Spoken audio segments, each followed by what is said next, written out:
Hey everybody, this episode of the podcast is being sponsored by my friends over at Real Mushrooms, my friend Jeff Chilton and his son Sky. I interviewed Jeff on one of the earlier episodes of this podcast. Really happy that they're sponsoring this podcast. They sell medicinal mushrooms, things like reishi, chaga, lion's mane, turkey tail, cordyceps.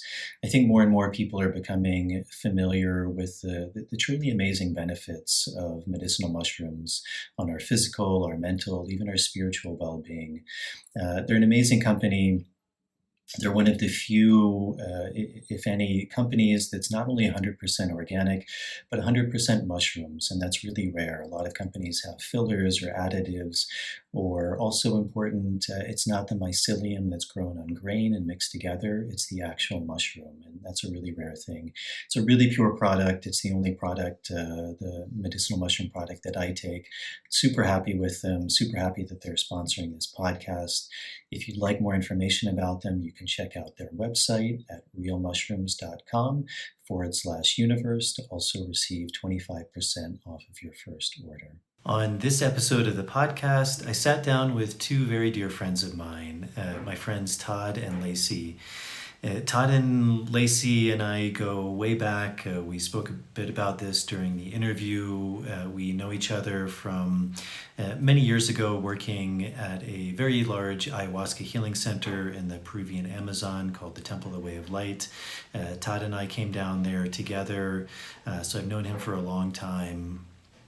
I've always had a lot of respect for Todd. It's a heck of a job doing the work that we did at the time, and he was really one of the first people doing that work and doing it for the length of time he did. So he has a wealth of knowledge. I met Lacey a number of years later when she came down. We also went through a very big journey together. We kind of alluded this in the podcast, but we were essentially isolated in the Amazon jungle during the times of COVID, and it was quite an experience. Quite a few trials and tribulations. We kind of joked, but maybe we will do another podcast about that. But in any regards, it was very beautiful having them on. As I said, we've known each other for a long time. I have a lot of respect for both of them. They are plant medicine facilitators. They've studied for a long time in the Shipibo tradition. They've been working with these plants for a long time. So it was a really beautiful conversation. It was a chance to catch up, also always to hear usually something new about people's stories, even if you know them well, to share in their history, their background, their life's work, what got them into this, speaking about ayahuasca, about plant medicines, about their dietas, their paths, ceremony, facilitation, and they also run a company now together that works with ayahuasca, also in the Shipibo tradition. So I think they have a lot of wisdom. I think this was really an interesting podcast, maybe even a deeper dive into some of these topics. Also speaking about some topics that I think are maybe even a bit taboo or not spoken of much. So I trust that you all will get a lot out of this podcast. As always, if you're able to support me, that's a really big help in this podcast. Patreon is a really good option. You can sign up for as little as $1 a month. There's different tiers you can sign up for. Those tiers give you different things back, things like early access to shows, bonus material, Q&As. To all the patrons, to all the people supporting that way, as always, thank you very much for your help. It means a lot. And if you're able to do that, thank you in advance. If you're not able to, as always, just helping with the algorithms is super useful. So if you're viewing this on YouTube or Rumble, hitting the subscribe button, turning on the notification bell, liking the video, and if you're listening to this on Apple Podcasts or Spotify, leaving a short rating and a starred review.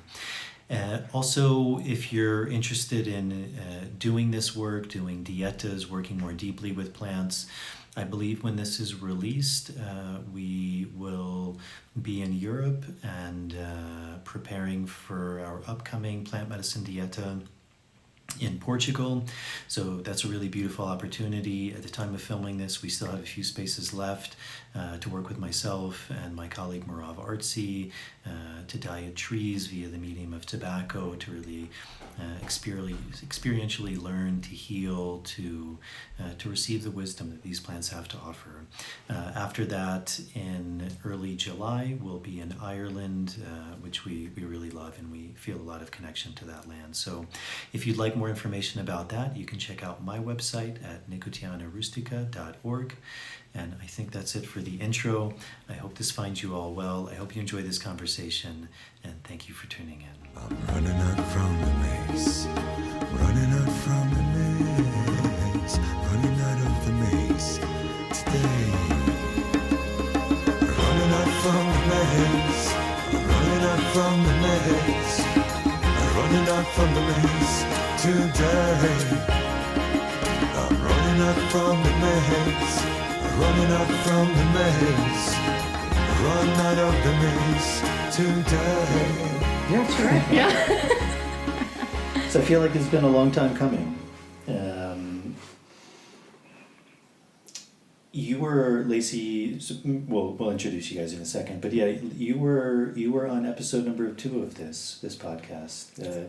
You're the first person now to be on it twice with 2 people. It all comes full circle. and number 2, so 222, I guess. But yeah, that was an interesting time. We were in the jungle during COVID. That's probably a whole other podcast. It's an entire novel. Maybe we'll get into it. Yeah. That would be cool. Still recovering from that. Yeah. Mm-hmm. It's interesting people's like COVID stories, because that's quite a not very common COVID story. And I think a lot of people don't realize like the effects of COVID on certain groups of people. Oh yes. That's why it needs to be spoken. Yeah. In the Amazon jungle. Yeah. At an ayahuasca retreat center. Mm. With the last 3 people standing there. That's right. Me and Susanna, right? We were the last 3, yeah. Yeah. And then you all left me, and it was down to me.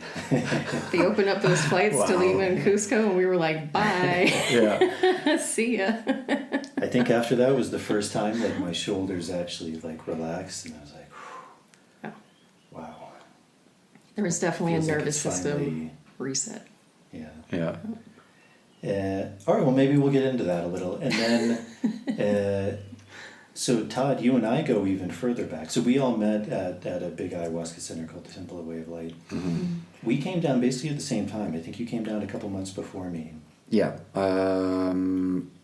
I was there late 2012 as a guest for 3 months, and then I left end of February 2013, then I came back down in July of 2013. Yeah. I thought you were there, but maybe you came a little bit after that. I was also in a retreat there sometime in 2012. Yeah. And I came back, around that time. I Yeah. thought you were there a month before me. I don't know, maybe. Yeah.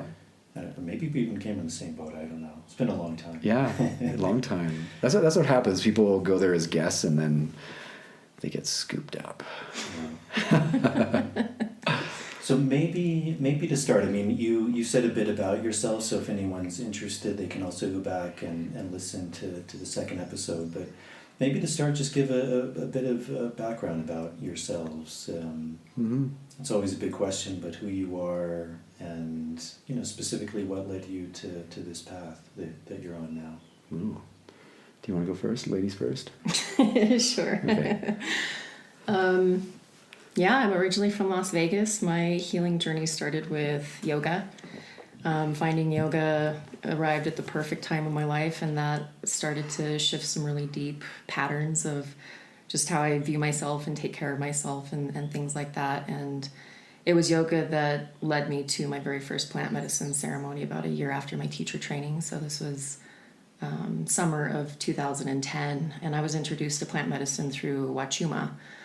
And I worked exclusively with Wachuma, or otherwise known as San Pedro, for, how long was it? About a year and a half before the people that introduced that to me were like, you got to go down to Peru. And I'd heard about ayahuasca before, and it was one of those things, especially like in my cosmonaut days, in my early 20s, it was like, oh, this ayahuasca is supposed to be like a wild trip, not knowing that it was like more for healing than anything else, but read on arrowhead.org that which was the only resource we had back then, read that it was like only available in South America, and it was like, oh, maybe one day. But I came down to Peru in 2011 on a retreat that I thought I was just going to be working with San Pedro, and ended up being San Pedro and ayahuasca. So I was really excited to finally meet this ayahuasca. And in that first ceremony of ayahuasca, I was like, oh, this is very different than Wachuma. This feels more like my thing. Where was that at? It was here in Sacred Valley, actually. So coming back to Sacred Valley and rooting here was also a full circle experience. And I went back to Las Vegas, and the message was really clear. I just have to like stay as close to medicine work as possible. And luckily there was some communities of ayahuasca there, and continued working with medicine in Las Vegas. And it's interesting because that was actually my first introduction to like the Shipibo tradition was in Las Vegas. It wasn't with an actual Shipibo curandero, but it was with a Westerner that had apprenticed and trained.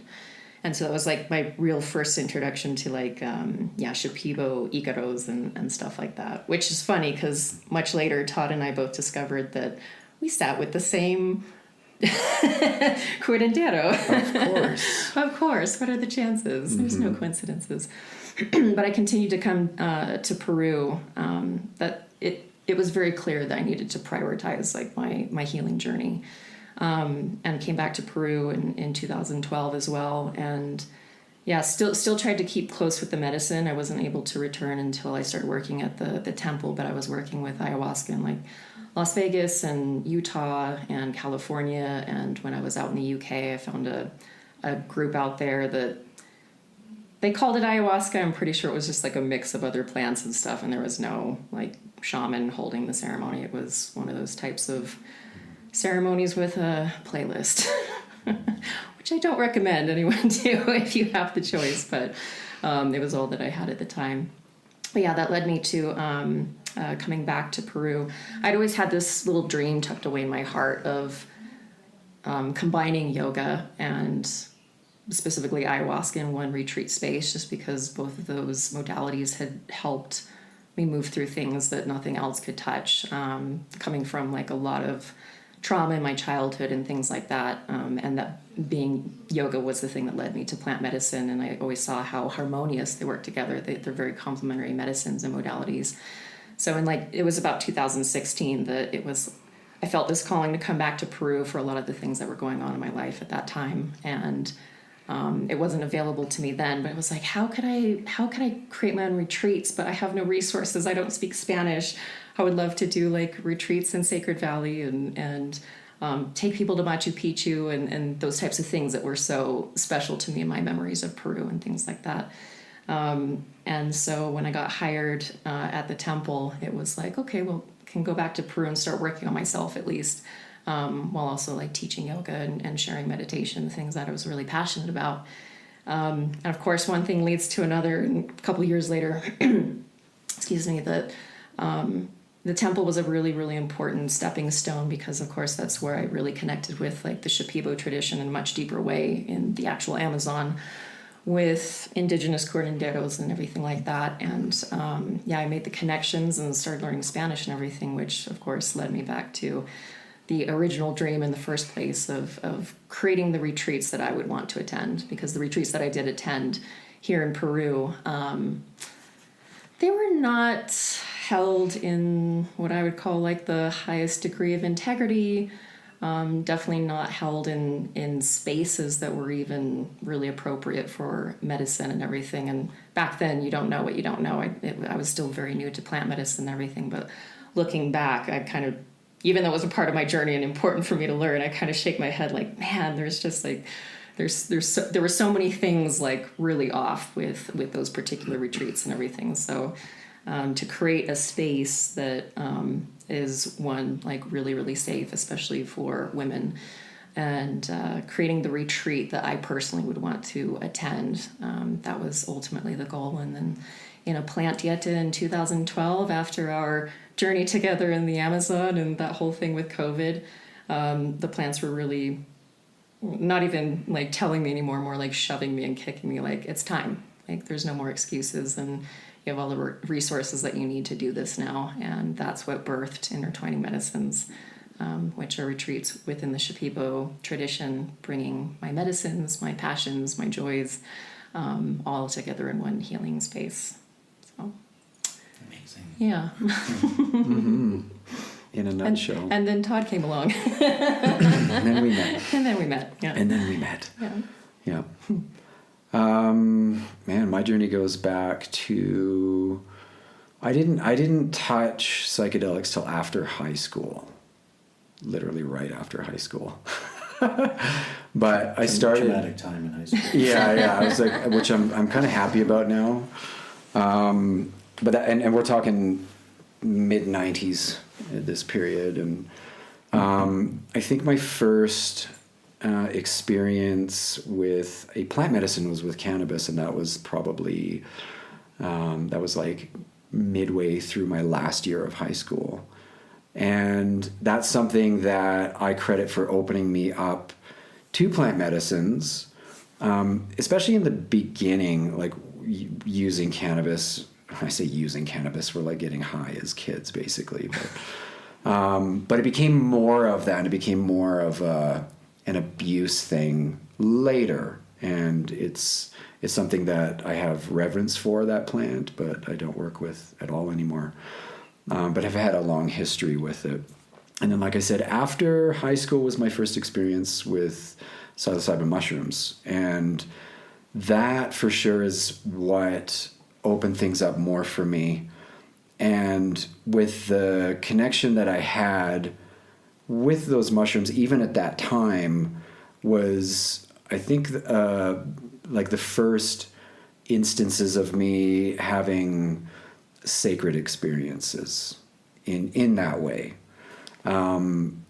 And the mushrooms, I realize even now, were something that they were something that was guiding me to at least to get to this point as well, and guiding me towards other plant medicines, ayahuasca and all of that, because naturally you become curious about these other things. And the place I was living, west coast of British Columbia, there's quite a culture there. In the early days, there wasn't easy access to certain things like there is now, of course. I can walk into a place in many places in Vancouver and just buy mushrooms, like from somebody behind the counter, things like that.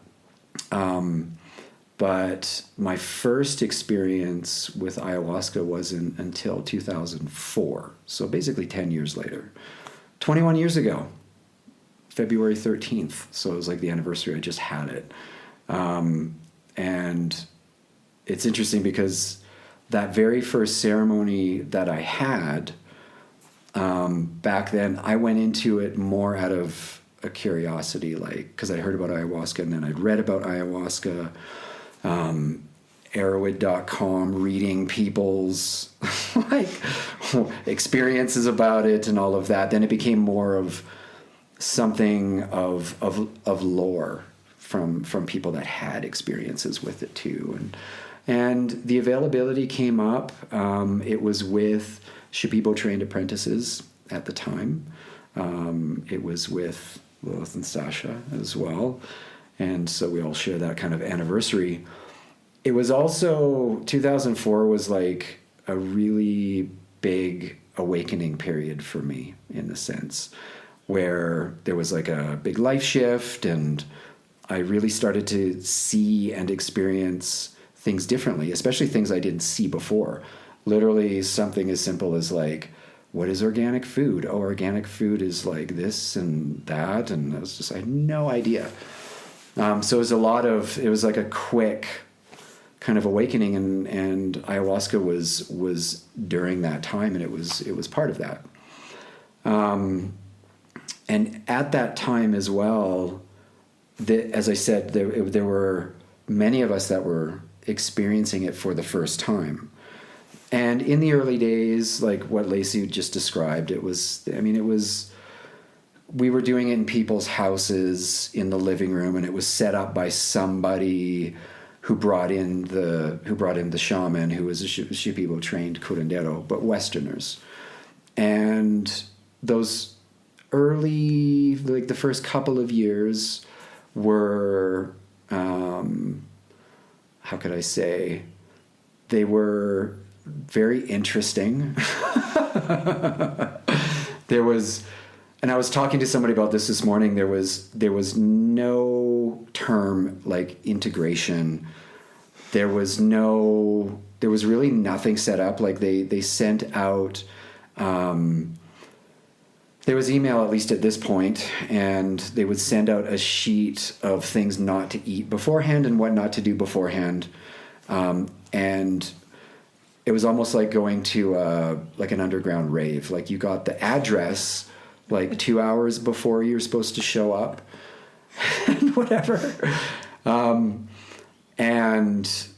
But that was also an experience that for many people brought the medicine up north, and specifically to Western Canada.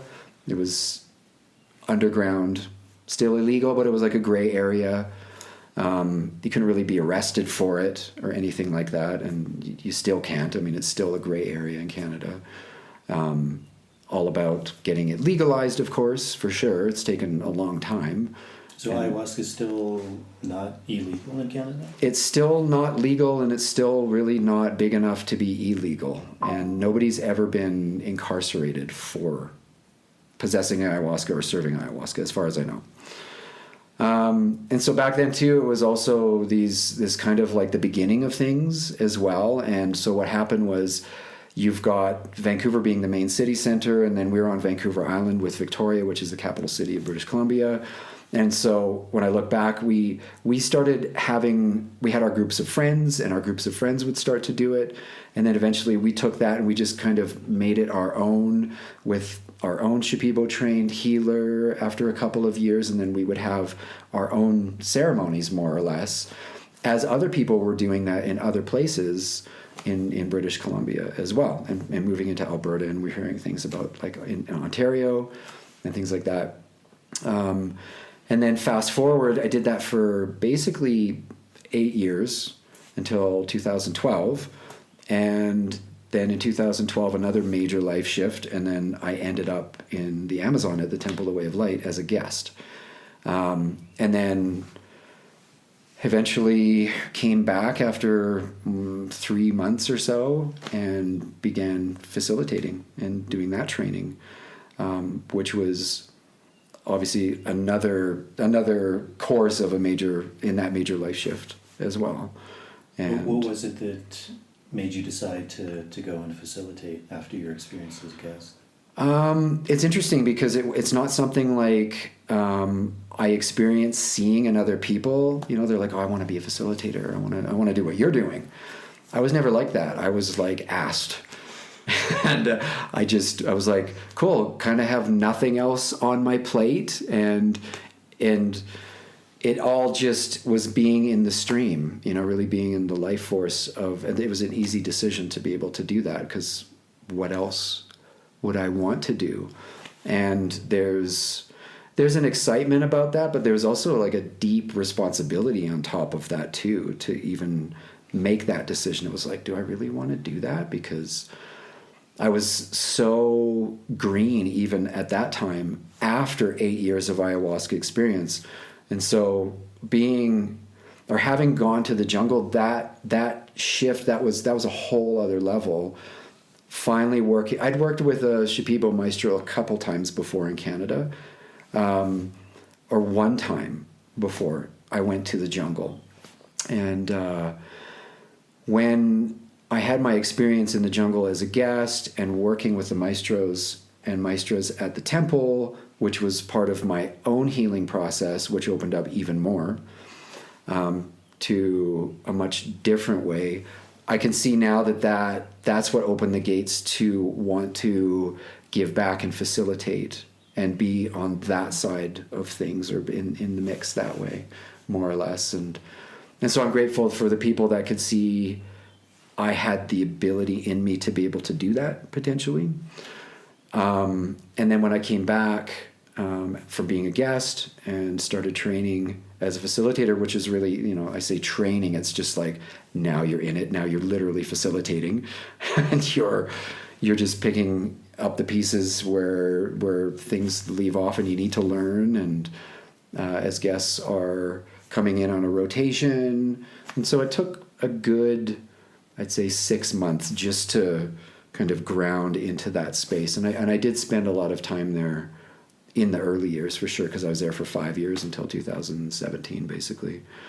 And so that was initially the sort of proving ground for myself, I guess, is when the facilitation thing started, and then going into the diet space and doing personal diets and working with maestros one-on-one specifically and everything. Before I got to the temple, how I ended up at the end of that time living in Canada, we eventually were working with the curandero out of our own house at that time. And so by proxy of like hosting the ceremonies in our place, which is usually on a weekend and it's with friends and things like that, we would basically we were thrown into sitting beside the curandero and we need to facilitate the group that we have here in our house. So that was my initial foray into that.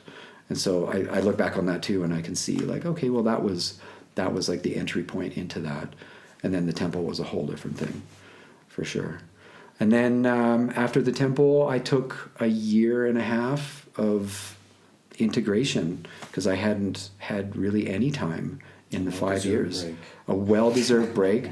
It was a really interesting time to go through that. I didn't do it on purpose. I left there with a feeling like I just needed to move on. I felt like in a way that I had achieved what I needed to, or something like that, and that maybe there was just something else that I needed to experience, and that turned into an integration experience of all that time and beforehand as well. And then I always had kind of like a thing. Okay, well maybe I'll come back to the medicine. Maybe I won't. I don't know. I'm just leaving it open. And then it was in 2018 I just started to get the call to like come back, and I ended up here. I ended up here in the Sacred Valley for 6 months, and I was doing work with an outfit, and I would facilitate for them, and then I was living here and being in this space and kind of slowly coming back into working with ayahuasca again. And then that's when I ended up in Costa Rica at Soltara through our mutual friend Scott, because he was up there and as director, and he was like, hey, I thought you were in some sort of retirement or whatever. And I was like, no. And he's like, well, do you want to come up here and check us out and facilitate? And then I did, and I ended up being there for almost 4 years until March of 2023. And then that's where I met Lacey. Yeah. Stole him and brought him to Peru. So you brought me back to the womb of the mother. And so that's it in a nutshell. I mean, it's been a long journey with of course many other things and many other people that I've been an integral part of that along the way, for sure.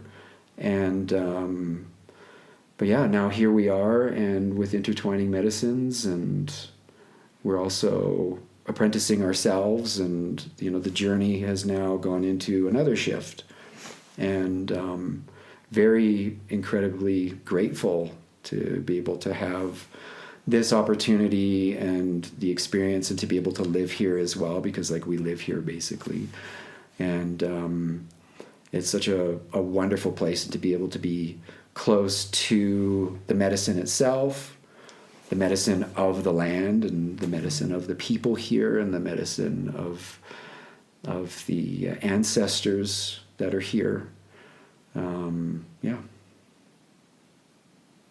So this is another kind of big question, but for both of you, what do you remember? I mean, I'd imagine you do, but also our memories begin to maybe get a bit squirrely over time. But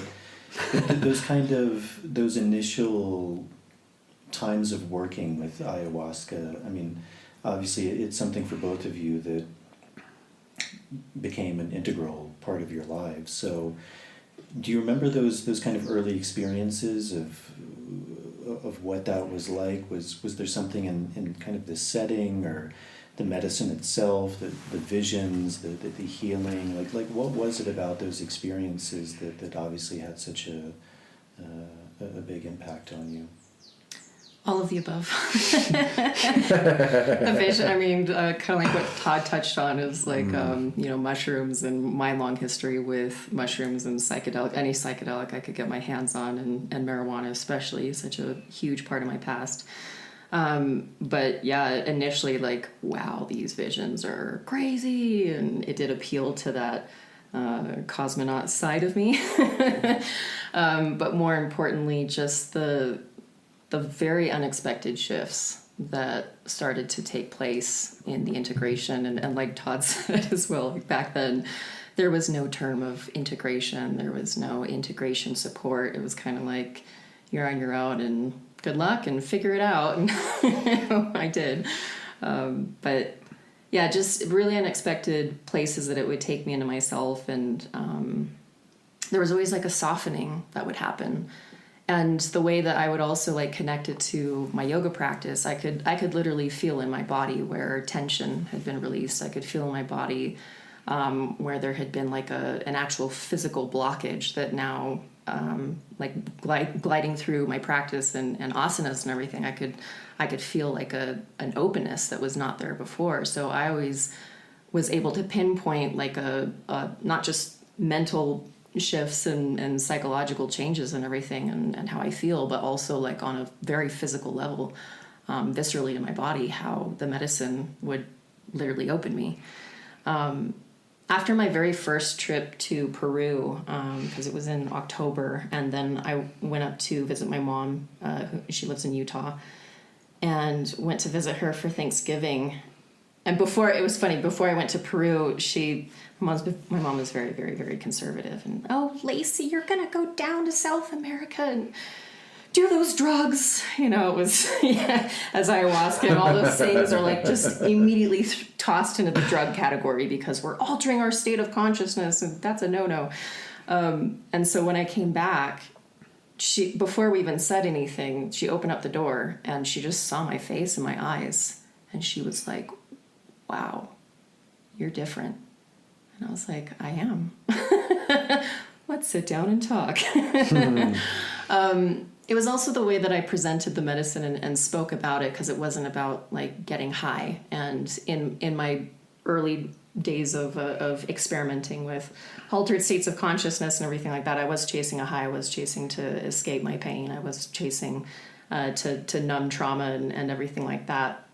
But this wasn't me speaking about getting high. This was me speaking about getting in touch with things that I'd been trying to escape my whole life. This was talking about finding like a new sense of peace around things that had been disturbing me and mentally and things like that. And so my mom's ears, of course, perked up and was like, tell me more about this ayahuasca, and just some things that my mom had been struggling with at that time in her life herself. All of a sudden it was like, so you drink it and what happens? And of course, like that exploration of like, so tell me more about these ceremonies. And then about 6 months later, I find myself in a ceremony in Las Vegas with both my sister and my mom, which was very unexpected, but also gave me a glimpse of hope of like people that I never, ever, ever, ever thought in a billion years would ever come to a ceremony, and here they are with me. And I think that also kind of just opened up my mind. At no point was like facilitation or my own retreats, like even in my peripherals or anything like that, but that knowing the people that would probably never otherwise be in a ceremony and they're there with me, and family, which, if you're in ceremony with family, that's a whole different novel. It's a whole different podcast. But it's a whole new level of healing as well. And it was absolutely amazing. And I saw shifts in them, and I just started to pay attention not only to like my own journey, but the people that I would also introduce to plant medicine and talk about it and everything. And it became more and more clear, like this is a path for myself, but this is also like a path that I need to introduce more people to it. And at one point it was like, oh, I want to be like an ambassador of the medicine, and not really knowing like what that meant, but knowing that at least speaking about it and being a voice and talking about it and getting more people interested in everything, that was also becoming like a part-time mission, even though it was always about my own healing journey first and foremost. And then just, over the years, it's just been this continuous evolution and learning in ways that nothing else would be able to teach me. A big part of my healing journey too, I don't really share this with guests that come through unless it's like really relatable to them, but in my childhood, my parents started taking me to a therapist at the age of 4, and then that continued intensely by the age of 11, and 11, 12, 13, 14, all the way up until 16, I was heavily medicated.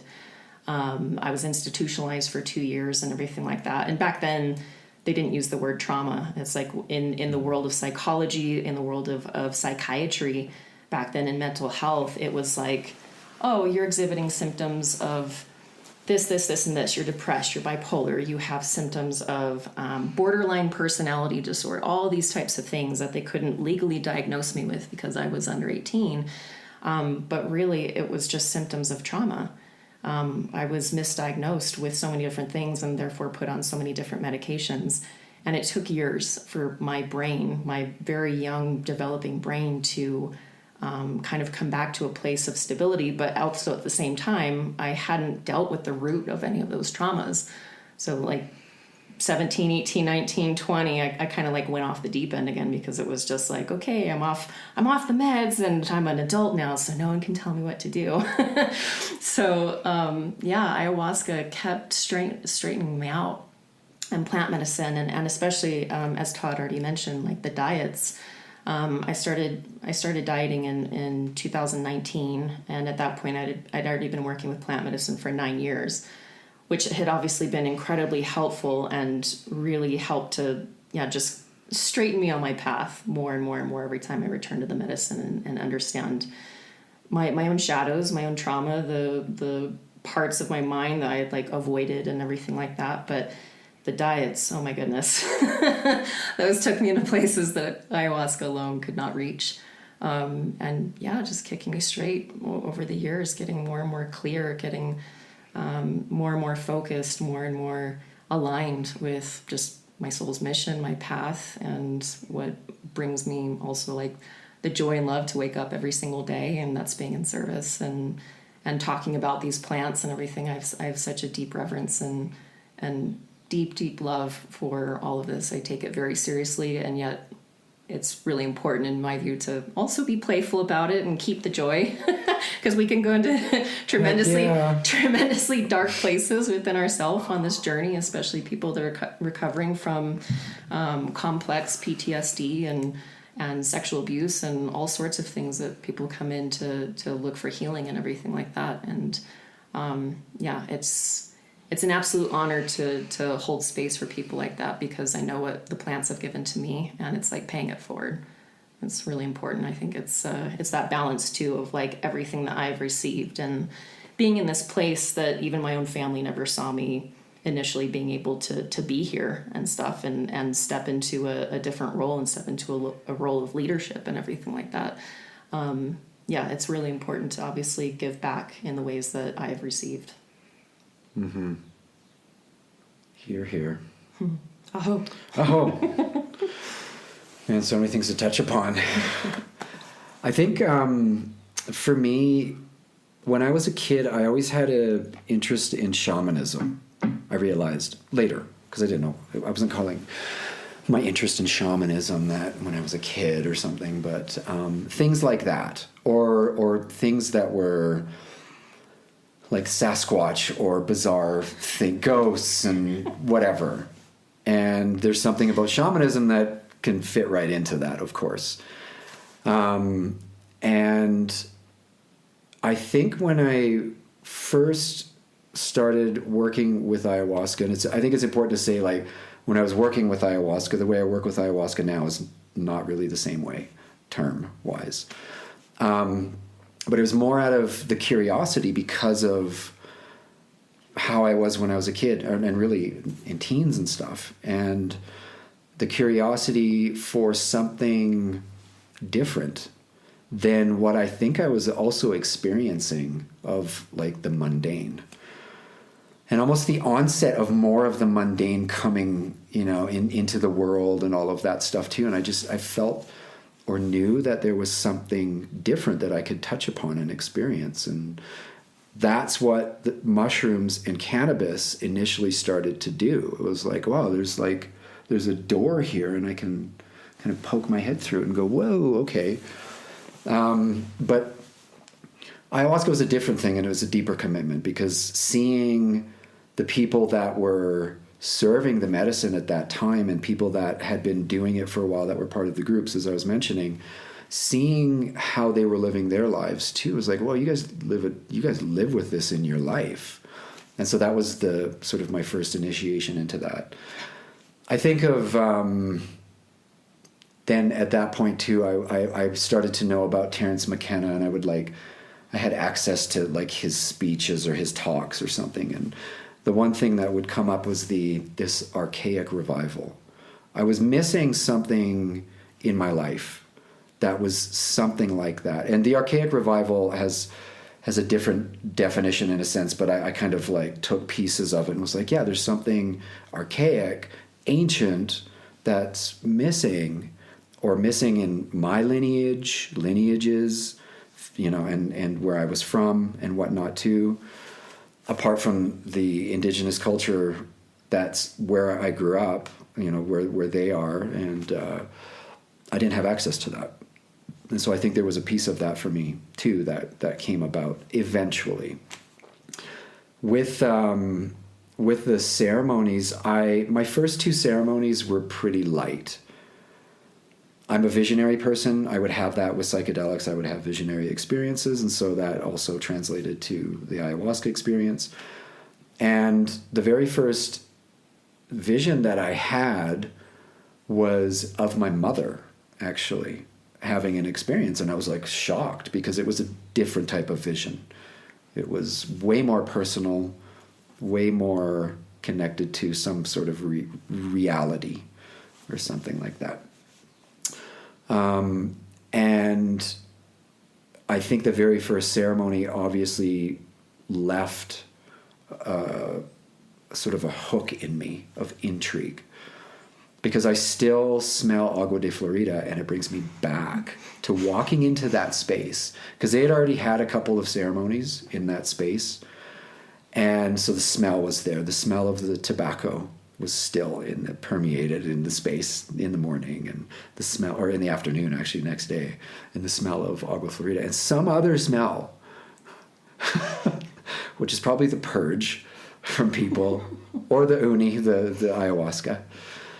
And my second ceremony was the one that actually things got a little bit more serious, something difficult came up. And I went there with my partner at the time, and I remember she was on this side of me, and I remember I was feeling the medicine, and I was having more visions, and I was deeper in it, but I couldn't connect with her, and I couldn't feel her. And that was also a sign of, like, the end of our relationship. And that ended a few months later, actually. And so that was, like, the life shift point. After that life shift point, probably, I think it was another, like, maybe a month or two after that, is when I had my third ceremony, and that was the one where I popped, and I had a huge purge and a huge outburst, and I was crying, and I don't know what it was. There was so much going on with that, but it basically, that was a whole other level of understanding the magnitude of working with this medicine. And again, like, it is something that I was seeing in other people. They have this dedication to this. And why? Because like I said, I didn't come into it needing to heal something on this, in my mind or on the surface or whatever, but lo and behold, that's what's going to happen. It's going to happen if you continue with the dedication towards that. And I think that's also tied into that thing that I felt like I was missing. And I can still connect to that even to this point as well. And I could also see that there was, at that point in my life, there in the major shift, there was things that I was waking up to, and there was also a shift that I could see in other people. And so we had this connection, and we had a camaraderie with each other, some sort of purpose, that we were doing something, we were working on ourselves, we're improving ourselves and bettering ourselves through a lot of hardship, though. I mean, ceremonies were not easy, still aren't sometimes. So why would you do something like that? But it's also the benefits and then the outcomes that we experience later.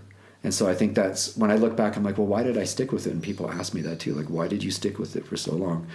Even in that period for 8 years in Canada, because it was something that I would do every 3 months for a weekend when I could afford it or whatever.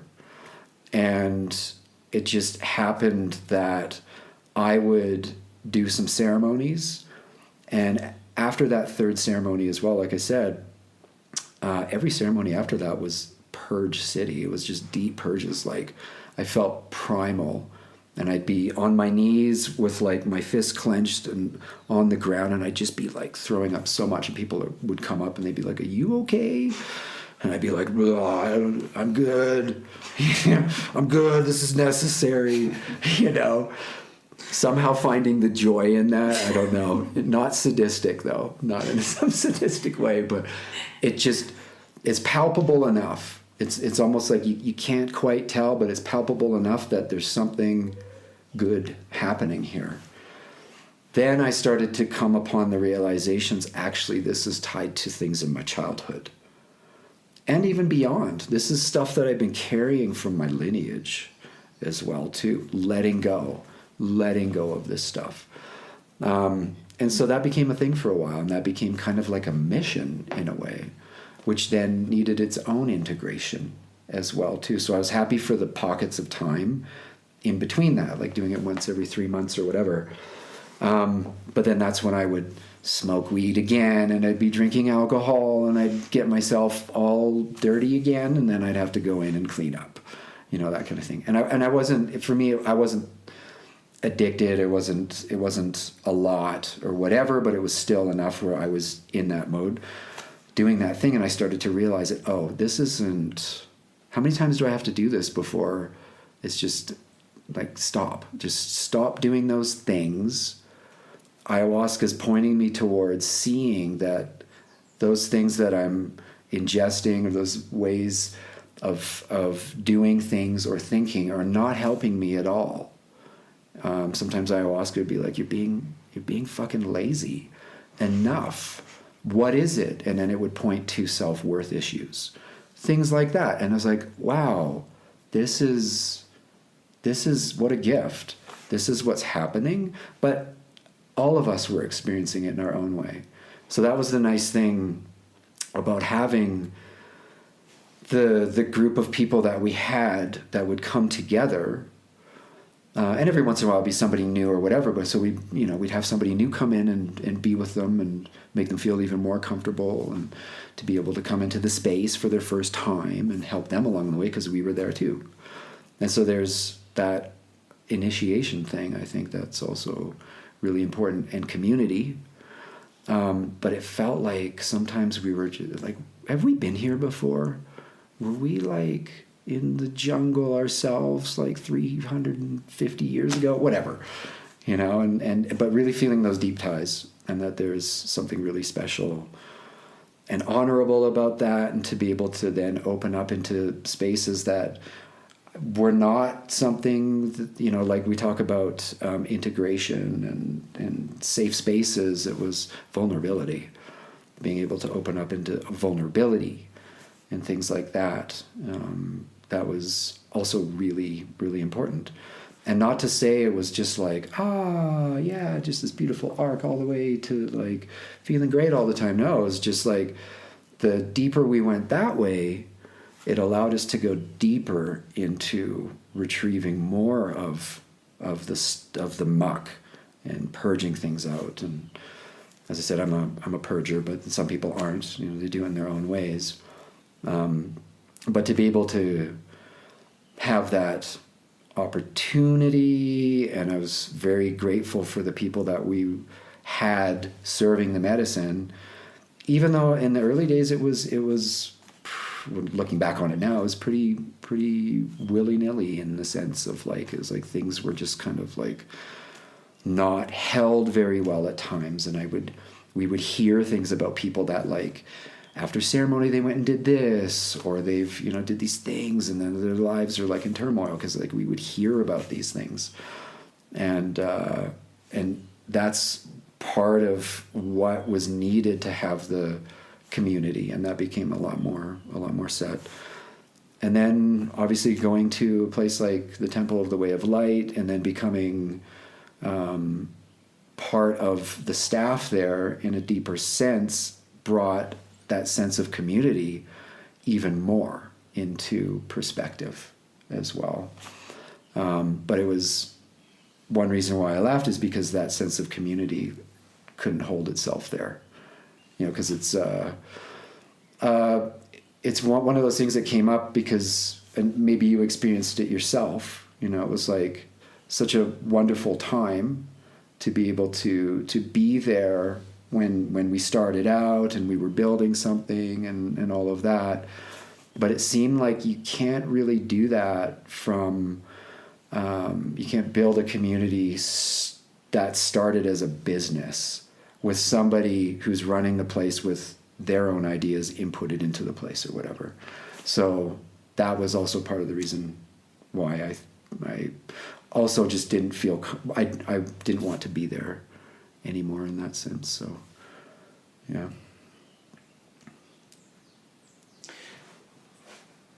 You all have been doing this work for a long time now, and you've worked with a lot of people.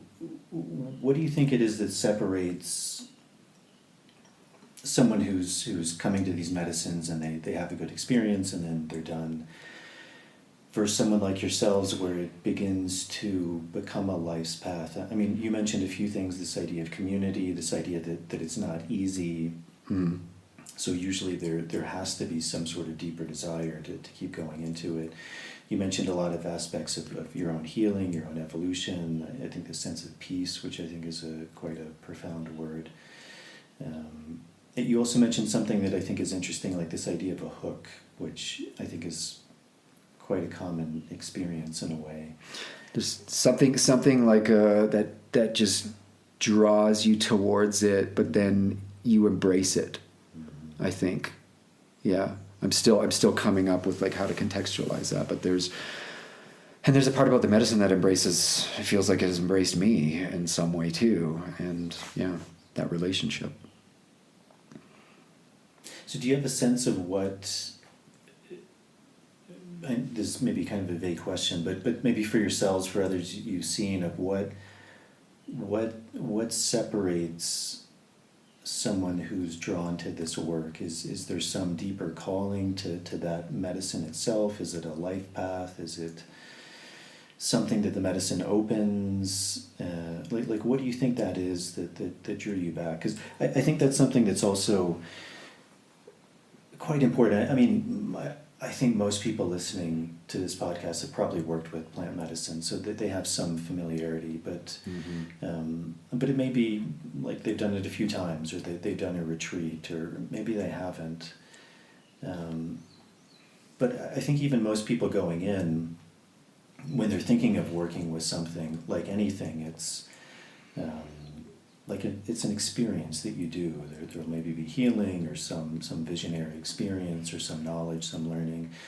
But I mean, maybe just for YouTube, or if you have an idea in general, like what do you think it is that calls someone to continue to come back through, like, often very, very difficult experiences?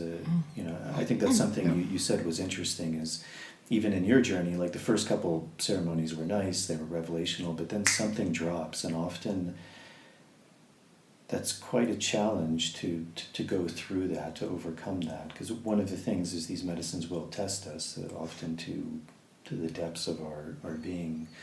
Mm-hmm. What do you think it separates someone who is drawn to this work? Is the medicine just opening them to their natural calling?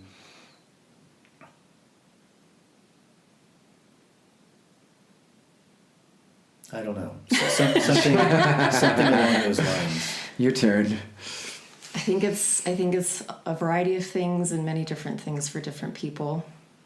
It's very easy to see and notice the ones that are coming back for different reasons outside of their own healing. And it's easy to see and recognize, too, people that are like more of the one and done. Like, cool, came in, got what I needed, thank you, blessings. But there's ones that it's like a feeling, and it's easy to see, especially if they've come back for like 2 retreats or 3 retreats, or then have an interest in diets and stuff. But I think one of the things is that it's reconnecting with, like, not just nature, but also the nature of who we are. You know, we're not separate from nature, and especially for foreigners and Westerners that didn't grow up in the Amazon jungle like the Shipibo did, for example, where they're just surrounded by their natural environment and everything, whereas someone that was born and raised in a city and comes from that completely different matrix, when they come to plant medicine, oftentimes it's like, oh my God, what is this? They have their minds blown open, they have their eyes blown open, they have their hearts blown open. It's like, oh my gosh, I'm experiencing not just life, but myself in a completely different way that I had no idea was even possible. And because also on that note, I mean, sorry to interrupt, but it's okay. You know, it's interesting because, like, also for the Shipibo people, like, it's very few people who are actually called to this work. You know, even like being in Peru, like the vast majority of people have never and will never experience this. I mean, one, there's stigmas around it, but exactly. But I think a lot of people are also just very fearful. Like, it's just not in their calling. So, and I'm still not sure where I'm going with this, but there's something in both of your cases that drew you back. And I guess I'm just curious, like, if you've also through your own work seen that, like, and I think you mentioned an interesting point, which is you can often see that in someone. Absolutely. But that's also, it's kind of a tricky thing, because it means, like, people aren't all equal, which we all know, but I think there's something where, especially more in this modern age, we don't like to admit that. Like, you know, but there's something interesting, even in a lot of these indigenous societies, where they talk about roles of people, and that a big part of why we're suffering is also we've forgotten our roles. Do you think there's something, like, inherent in someone's being that is drawn to that? I mean, you mentioned, like, being drawn to shamanism as a kid. Do you think that's part of your role? Like, do you think you could do something else that would also fulfill that, or it's also something very specific to now ayahuasca and plant medicine? Well, one thing that comes up is, like, this bridge aspect, right? Because that was also something that was really needed, because, like, again, in the early days, there was a lack of a good bridge, like an actual person that was, like, welcoming you in, and then this is who's going to be working and singing to you, you know, tonight, and this is what you're going to be doing, and so in some way, the thing that I've connected to is there's the obvious calling, but don't get me to define what that is, because that's part of the great mystery that I just like to leave alone. It's just there's the calling, and you show up. You know. Sorry to interrupt you, because that's also a really interesting point, like that idea of a calling. because there's also something in that that's very, like, takes a lot of wisdom to decipher. Like is that a true calling? Is it coming from the ego? Because I'm sure you've both seen a lot of people too who, like, as you said in the beginning, like, they really want to do this work. Oh, and yeah. That's usually not, maybe absolutely, but usually not a good sign. So, and you were talking before, I was thinking exactly about that, because, like, there's an opportunity to define it a little bit. I think just for me personally, and as I was thinking about it, it's like there's a calling that is more about heart-centered in that respect, gut, heart. And early on, I actually, in my second ceremony, I had a thing come up where I thought the curandero was literally, he was like calling me. He's like, this is for you. Come join us and you can be like this, and na. And I went through this thing, and my experience, it was a short experience, but it's like I witnessed my ego get really into it and inflate, and then go off into this, like, fantasy of how it will be and all of that. And thankfully that happened in the second ceremony. And I think of that every once in a while. It's just like, that's the ego kicking in, because that is pretty prevalent in this world, no matter if it's plant medicines or yoga stuff, whatever. There's just people that are operating out of that.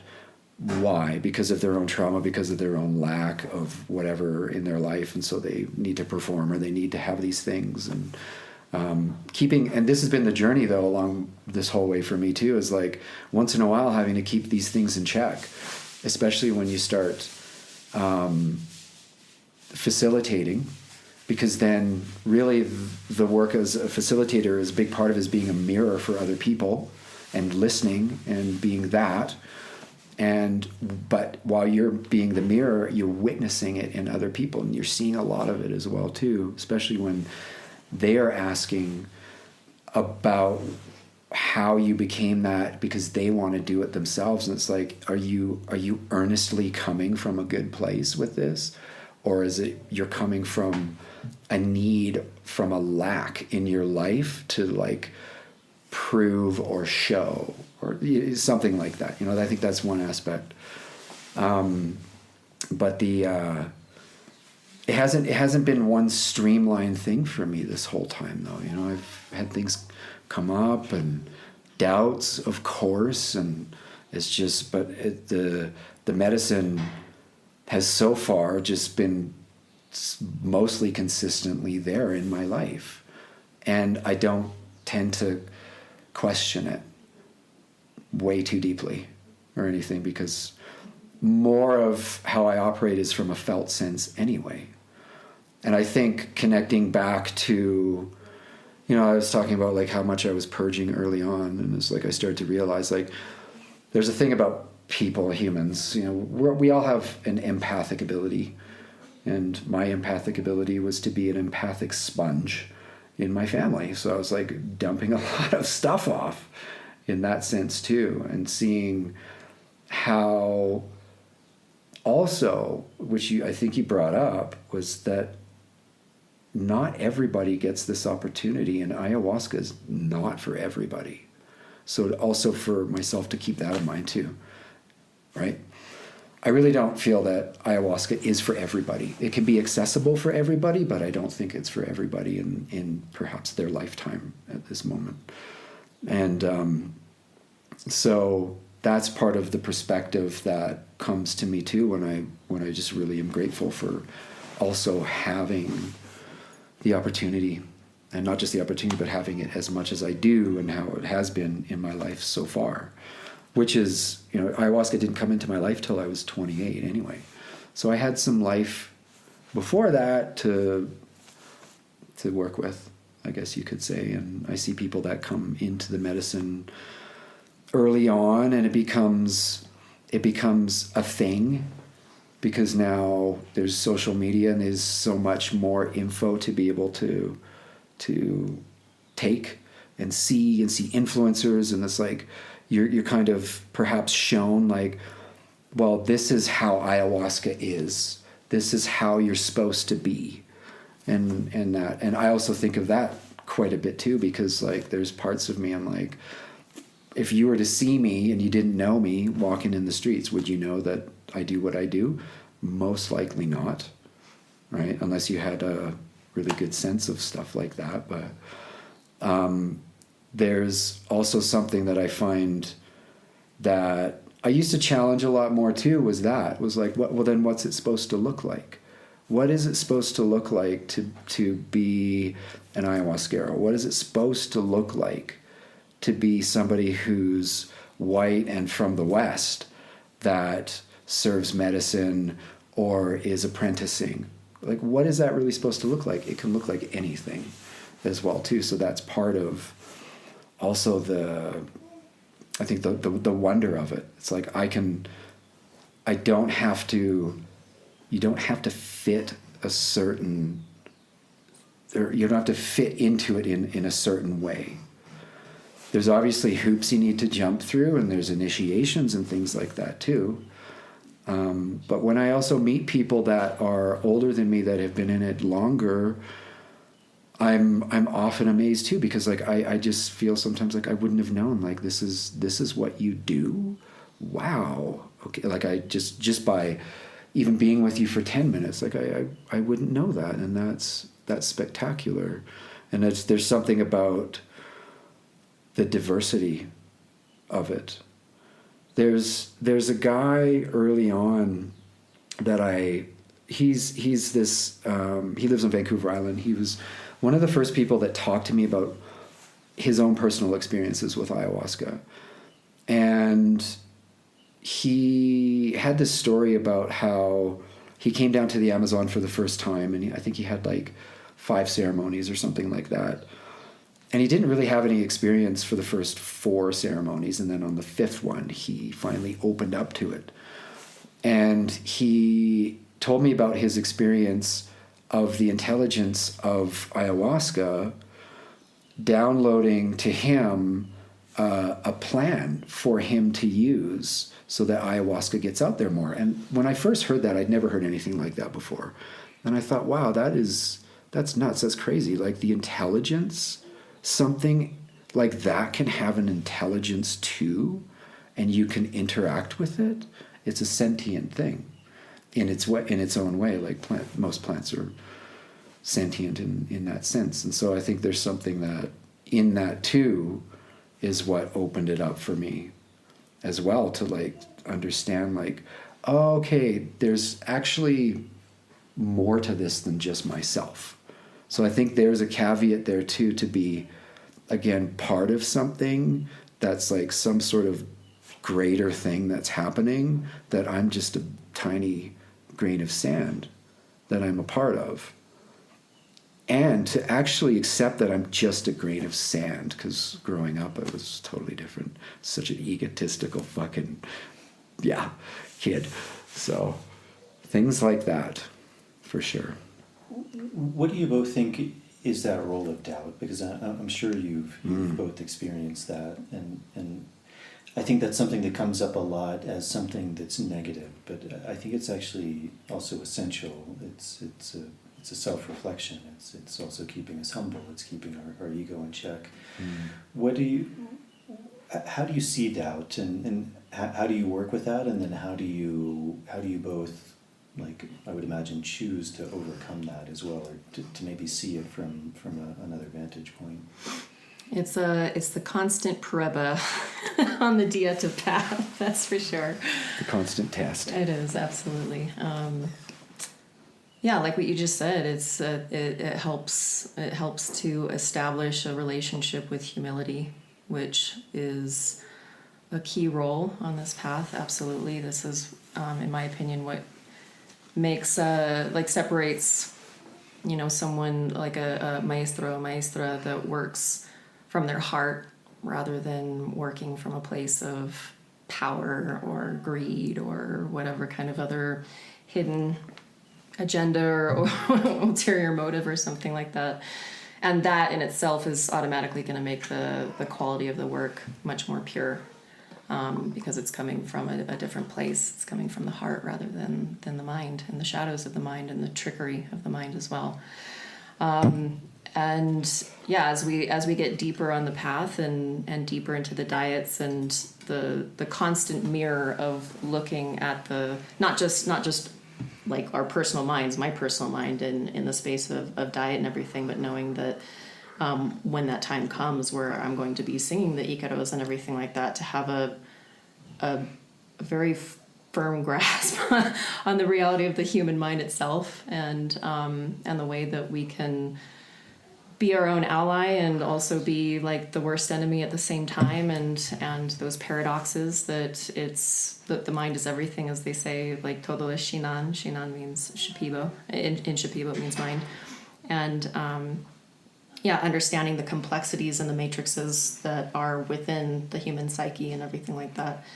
Coming up on doubt over and over and over is, it's like a fortification process, and at the same time it's a purification process, because we have to go through those cycles of doubt to get stronger within ourselves, to get stronger in our own minds, as one steps into that role of being a curandero or curandera eventually. But then also keeping really firm roots in the ground of like, I'm still human at the end of the day, and I still have my things to work on and everything, and I'm constantly learning. And whenever we get to that next level, there's going to be that shadow of doubt that says like, oh, I'm not ready yet, or oh, I can't, or what it is, and especially whatever our own stuff is coming into this work. So if it's like a self-worth thing, maybe there's still like echoes of, oh, I'm not worthy enough.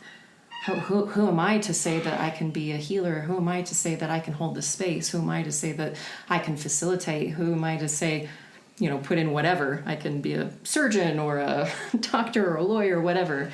So those times where we come face to face with our own doubts, there's like such an incredible growing process behind all of that. But if you can use doubt also as a teacher to keep you grounded and keep you humble, I really believe that's the best of both worlds. Yeah.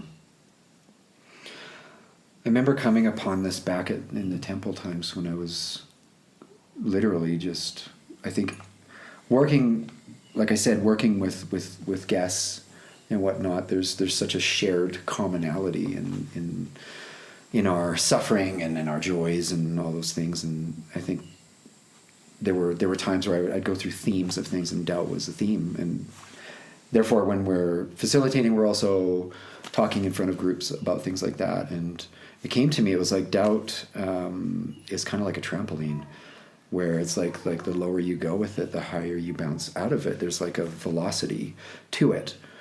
And when I was younger, there was something, doubt was something that I would suffer from.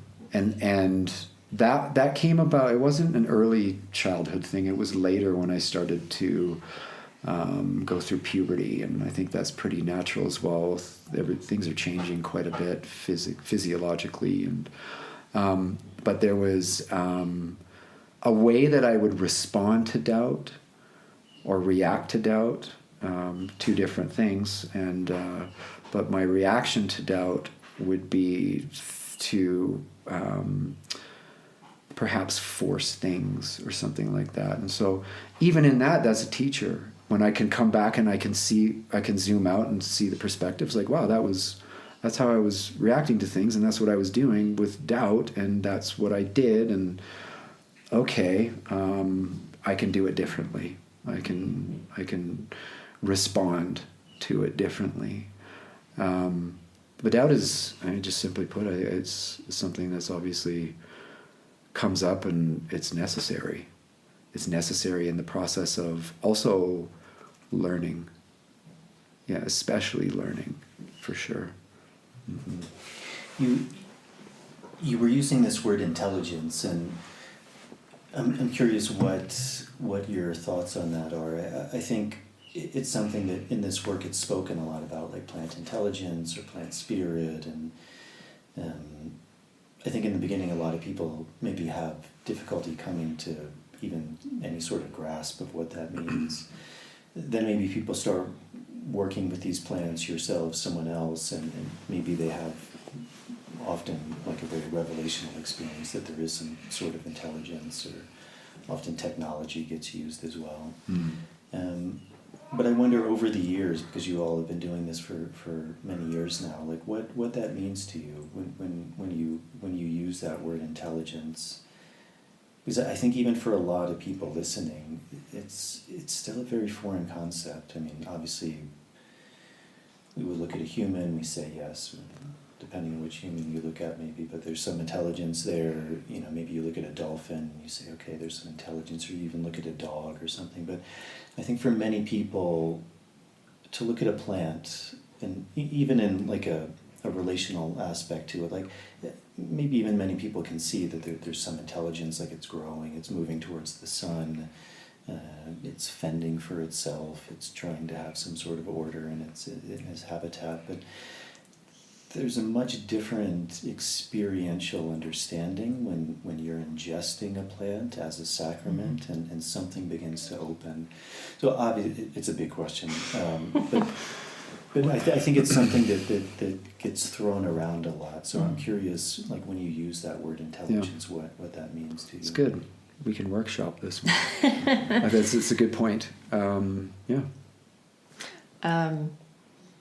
It obviously extends beyond plant medicine, like psychoactive plant medicine circles, like even herbalism and everything like that. These people that work and are very connected to the plant kingdom also kind of use that same framework or that same approach as well, of like the sentience and the intelligence and everything like that.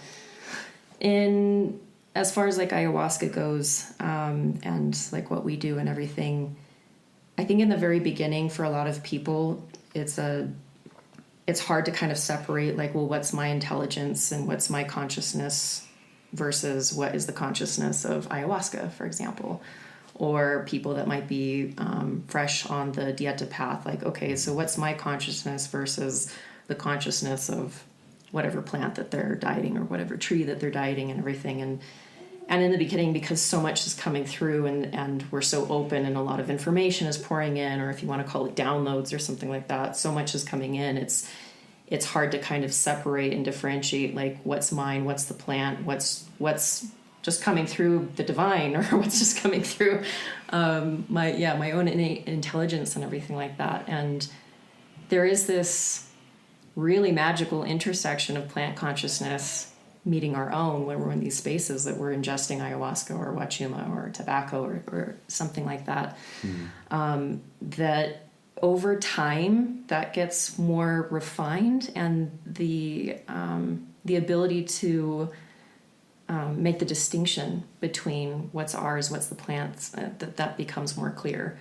But then it's also like, oh, well, at the same time, all these things are coming together and intertwining into one. And when we're talking about like diets and stuff like that, we are literally weaving energetically the spirit or intelligence, or if you want to call it essence or energy, there's so many different labels that we can put on it. We are literally like weaving that into our own energetic body and into our minds. And it's like an invitation to like a type of marriage almost. You're calling in this plant and ingesting it and making a commitment and bringing it in as an ally, or depending on the tradition, some see it as like a partnership or a friend, something like that. And yeah, it's absolutely mind-blowing and magical, but I think in the very beginning for people, that's not very clear and it's not easy to grasp. And kind of like what Todd was saying about like, more plant and plant medicine circles or communities or influencers and stuff, it's more available than it ever was before. And so a lot of people will watch YouTube or hear a podcast or something, and they hear this and they might go into their first retreat or into their first couple of ceremonies and then start talking about the medicine as like, oh, well, grandmother was showing me this. Oh, she took me here. She took me this, or she explained this to me, which in the beginning, who knows, that might be their own consciousness in that very open state coming through with its own innate wisdom. or maybe it was the plant in that scenario. But yeah, it's difficult to differentiate when someone is like really, really new and stuff like that. And it just for me personally, and like the past 6 years of dieting, it's been a slow process to understand what was mine, what was the plants, and everything like that. And I think a lot of that clarity started to come through more and more in the dream world. The dream world is the portal for all of that to really express itself in a different way than our conscious mind can truly understand, and everything like that, because we're accessing different states, like brainwave states, and a direct access into the subconscious itself through the dream portal and things, and being able to kind of pinpoint in the dream world and then connect that when you're actually in a ceremony of like, okay, yeah, that's more the spirit of the plant, and this was an interaction with that, as opposed to, oh, my mind is just really open and something just came through, and it came through from me through this really beautiful container of ceremony, or through this really beautiful container of dieta. But it's a good question, and it's hard to kind of like, pinpoint directly or something like that. But yeah, I think it's one of those things that still will remain a little bit fluid. But there's something that comes up for me about, like, Lacey brought it up poignantly. It's like experience, like having the experience of it yourself to be able to then have your own understanding of what that is, and then we can perhaps later agree that we share common ideas about things like that. And I think that tends to happen a lot.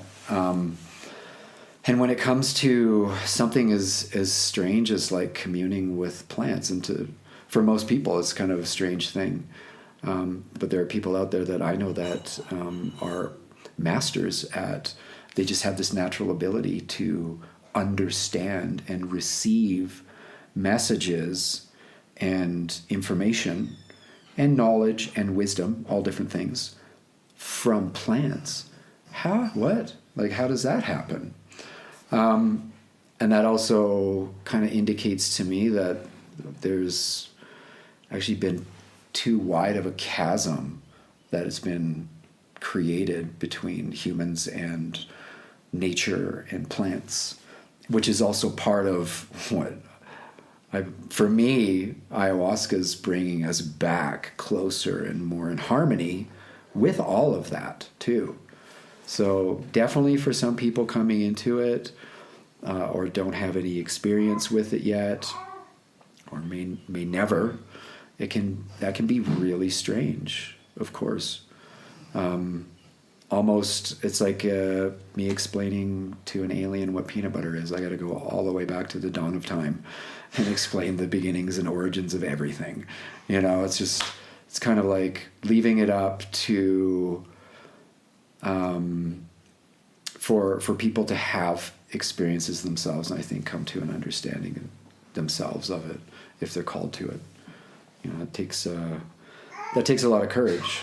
And there's one thing about when I have to remain cognizant of, especially when I'm talking about ayahuasca stuff or plant medicine stuff like this to somebody that doesn't have any experiences. I have to be also really aware of that in the way that I'm going to explain things, or what words I use and whatnot too, so that it doesn't become too overwhelming or too confusing or just like too woo-woo or out there, kind of thing, because I don't want to put anybody off or scare anybody away or whatever. And that's why also too, because when things come up, like sometimes when I'm talking about plants, I will talk about plant spirits, plant entities. That's what I experience. But that may not translate very well to somebody, so I just say energies. That's very translatable as well too, and also scientifically proven that plants have energy and they can move energy and things like that too. So coming back to it, there's an intelligence of that, in that, and with that, when it comes to plants, like you said, like plants being able to draw nutrients the earth, and to be able to move with the sun, and to be able to do all of these things, there's something very intelligent about that. And going back to even sentience too, there's a plant can move. I mean, hey, Maestro Pona. Things like that. To me, I frame it as intelligence. They may not have a brain like we do, but it seems like there's movement, there's something happening. They can think about things. They can make moves. So Pona is the name of a walking tree. Maestro Pona. That has other uses as well. Yeah, it has other uses as well. We've learned a lot from them. We've learned a lot from that. Yeah. It's a lot harder of a concept for Westerners to understand this, as opposed to more indigenous nations where their view is far more animistic than the average American or Canadian or something like that. Great point.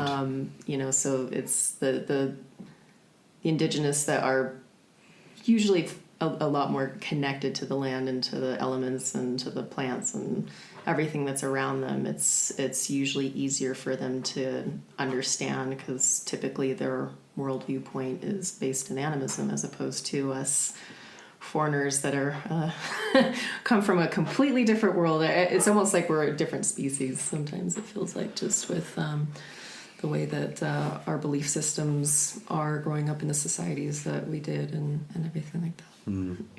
So part of both of your roles now is, you said this idea of like a bridge keeper, which I think is a really beautiful word and concept. And, not a gatekeeper. Not a gatekeeper. Let's not go there. And that's also, I mean, I guess that would be one way to, because you both use this word facilitator, facilitation. I mean, that's part of, I think, that idea of kind of bridge keeping, being a bridge. What does that mean to you? How's that maybe evolved over the years? You both spoke early on about these containers maybe not being as well held as they could be, so I would imagine that's part of it. Like, what is that role? What does it mean to hold a space? What does it mean to be a bridge? Even for us, I mean, when you started facilitating, it was you and 23, 24 guests, 7 ceremonies in 9 days. That's a hell of a ride. 2 facilitators holding half of the group each. Yeah, that kind of thing. Yeah. So what does that role mean to both of you, and how do you think that's done well? Wow.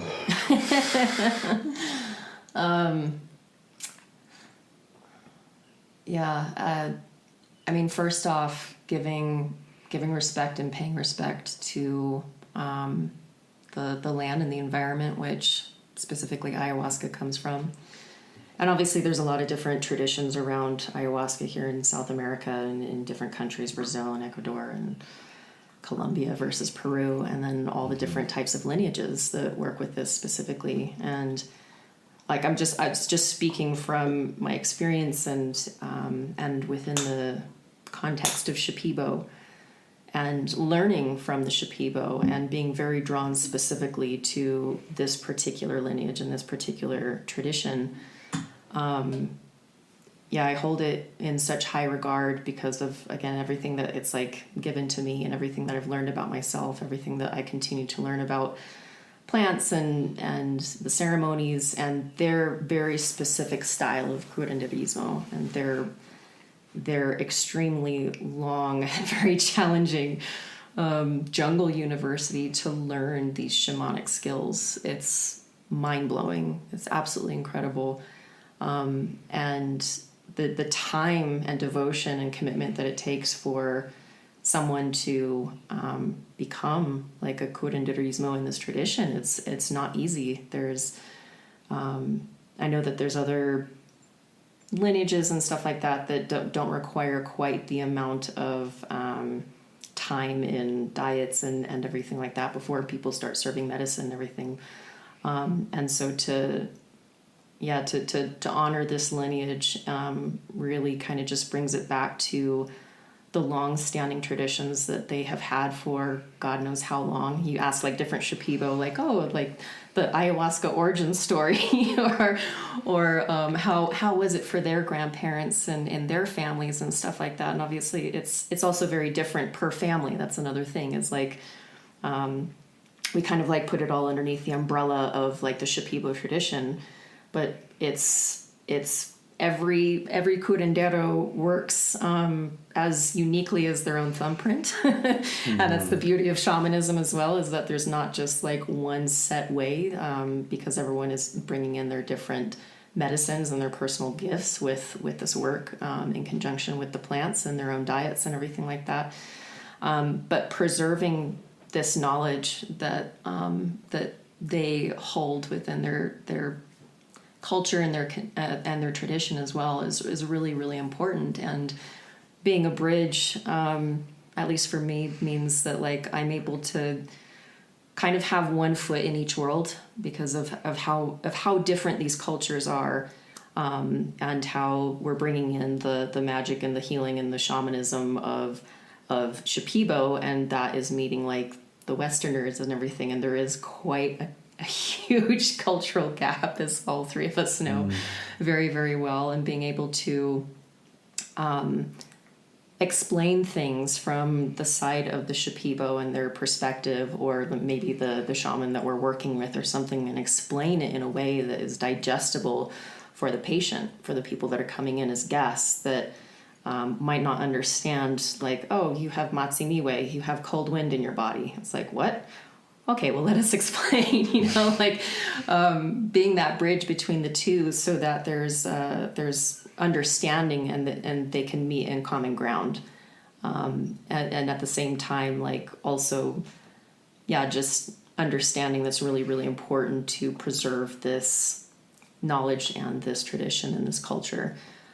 Even down to like the artwork, down to the really beautiful tapestries and everything like that, because if people are not interested in even like buying those or something like that, then the artist will find other work and everything like that. So it goes far beyond just like the actual work and ceremony and the shamanism and the healing and the maestros and everything like that, but everything that they bring as a culture together that reaches people all around the world. So a lot of that is their art, a lot of that is their weavings and things like that. And also their folklore is fascinating and things like that. And it's their folklore has helped me to understand a lot more about just the environments that they grew up in and what it was like to be born and raised in the Amazon jungle. So different to anything I could ever even comprehend as a Westerner that grew up in Las Vegas. And there's an important role for that. And the only way to actually become like that bridge, as I see it, is to continuously return and learn through the culture itself and through the lineage of ayahuasca healing and ayahuasca shamanism. And I'm very curious too. I've always been that person in diet that comes in with 1,000 questions to ask the space holder or ask the shaman or shamans or something like that. I'm so curious, and I don't hesitate to ask, like, okay, so when you're singing the Ikaro and this and this and this is happening, or tell me about this, or asking about even their past and how they grew up. The maestro that we work with primarily is Maestro Nelson, which that we all worked at together. Nelson, Isasina.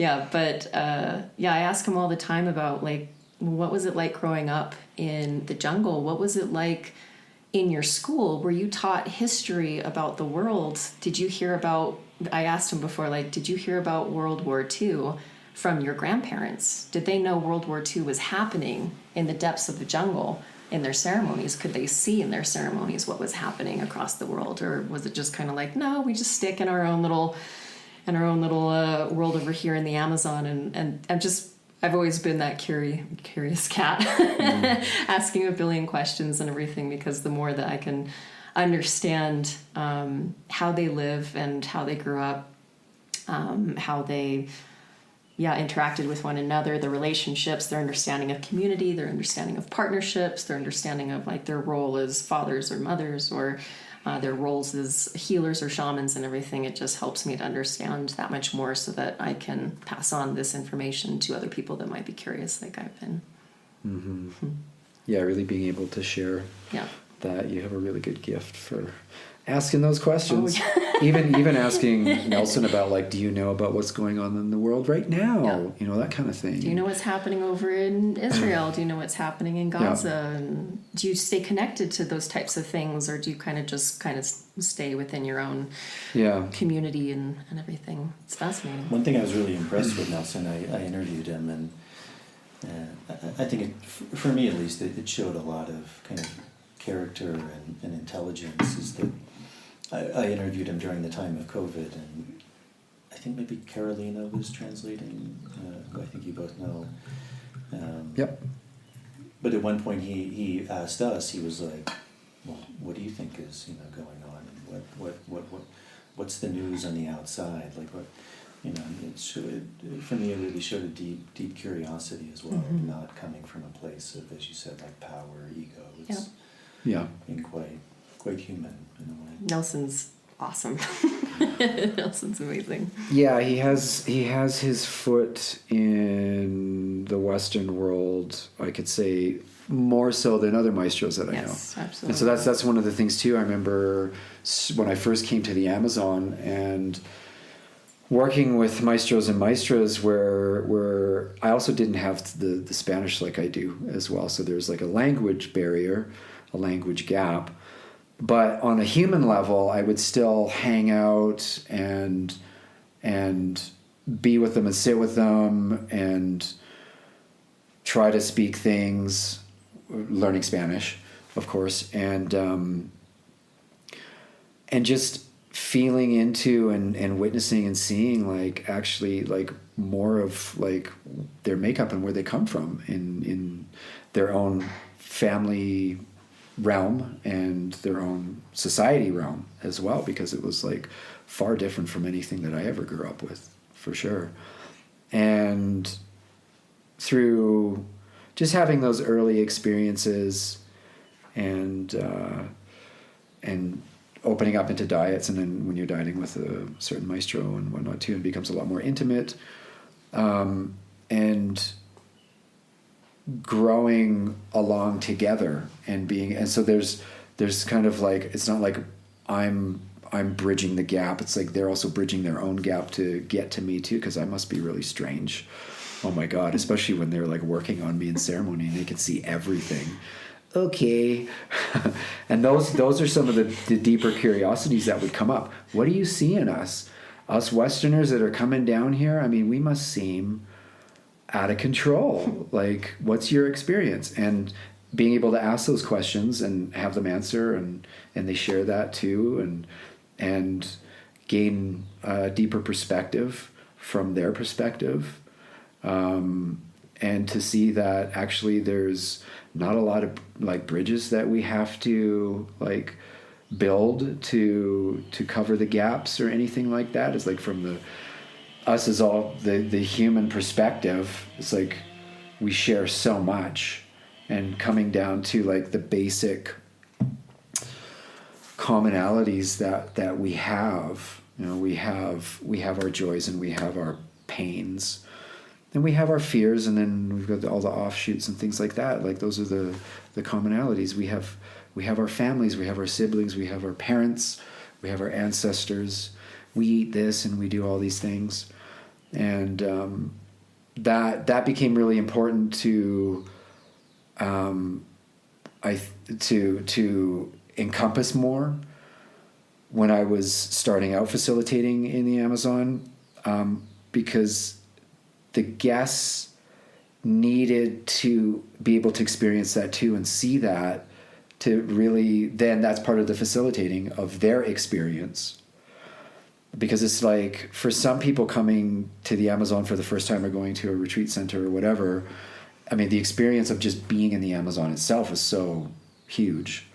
And then now you're working with these these healers and these shamans, and they're like, they look pretty different. They're kind of short, whatever.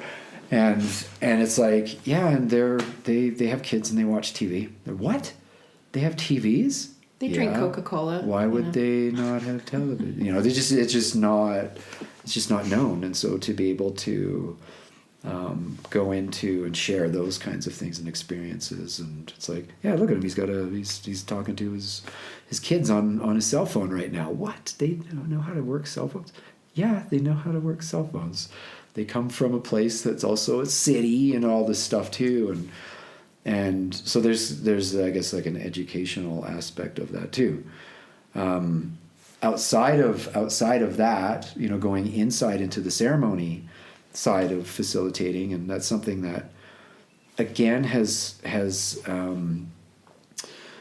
developed throughout the years too. And that's something that's become, when there's a necessity, when there's a need, then there needs to be a shift, and something needs to, respond to that. And so I've seen how that has happened throughout the years, even in regards to how a ceremony is held in a space like that, because they're touted as traditional ceremonies, but they're completely not traditional ceremonies at all. Traditional ceremonies back in the day, if you were a Shipibo, looked much different. And so that's the part that we're facilitating for somebody coming in, that's coming in for what? Not just an experience. The experience of being in the Amazon, that's a part of it, that's on top of it, but the deeper part is they're coming in for healing, and they're coming in for help as well. And so back to that vulnerability point, there is a vulnerability there between the patient and the healer. And so as a facilitator, we're there to help in that situation, what's happening between the patient and the healer or healers. And that's all of them. So obviously if you've got 24 people in a group, then there's 24 unique different people and perspectives coming in. And so you start to see that there are definitely all the unique parts of individual people, but then there's the commonalities too. And I think that's a part about facilitating is there's the commonalities that we like to bridge actually between all the guests, that we're not all that different actually. And like I was saying about somebody coming in and seeing how different they are from the maestros, it's like, you're not actually that different at all. You still need this. We all still need to have love, and we all still need to eat. We all still need this and that. And I think that was also from my own learning process too, because going into the Amazon, into the jungle, and first starting out was my own experience of that too, of having to, in a way, it's kind of like, to be comfortable, you need to feel comfortable, because then you're more open to the healing process without having that barrier up there too. And so that's another part about the safety and the easement that is necessary to when you're facilitating anybody in that situation, to give them the sense of safety so that they can really be vulnerable and open up into their vulnerability. Actually, I think that's the main point. Yeah. What has that been like for both of you? Because it's this interesting dichotomy, and we've been speaking about things from both sides. I mean, like Lacey, you mentioned, like the more archetypal Western worldview is very different from a more archetypal Shipibo worldview. And yet at the same time, you're talking about like the commonalities of people.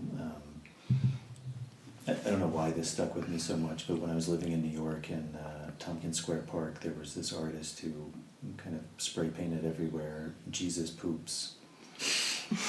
And there's something very simple, but very, very profound. That is, though. Oh, man. What do you find, because it's interesting, we live in a society where,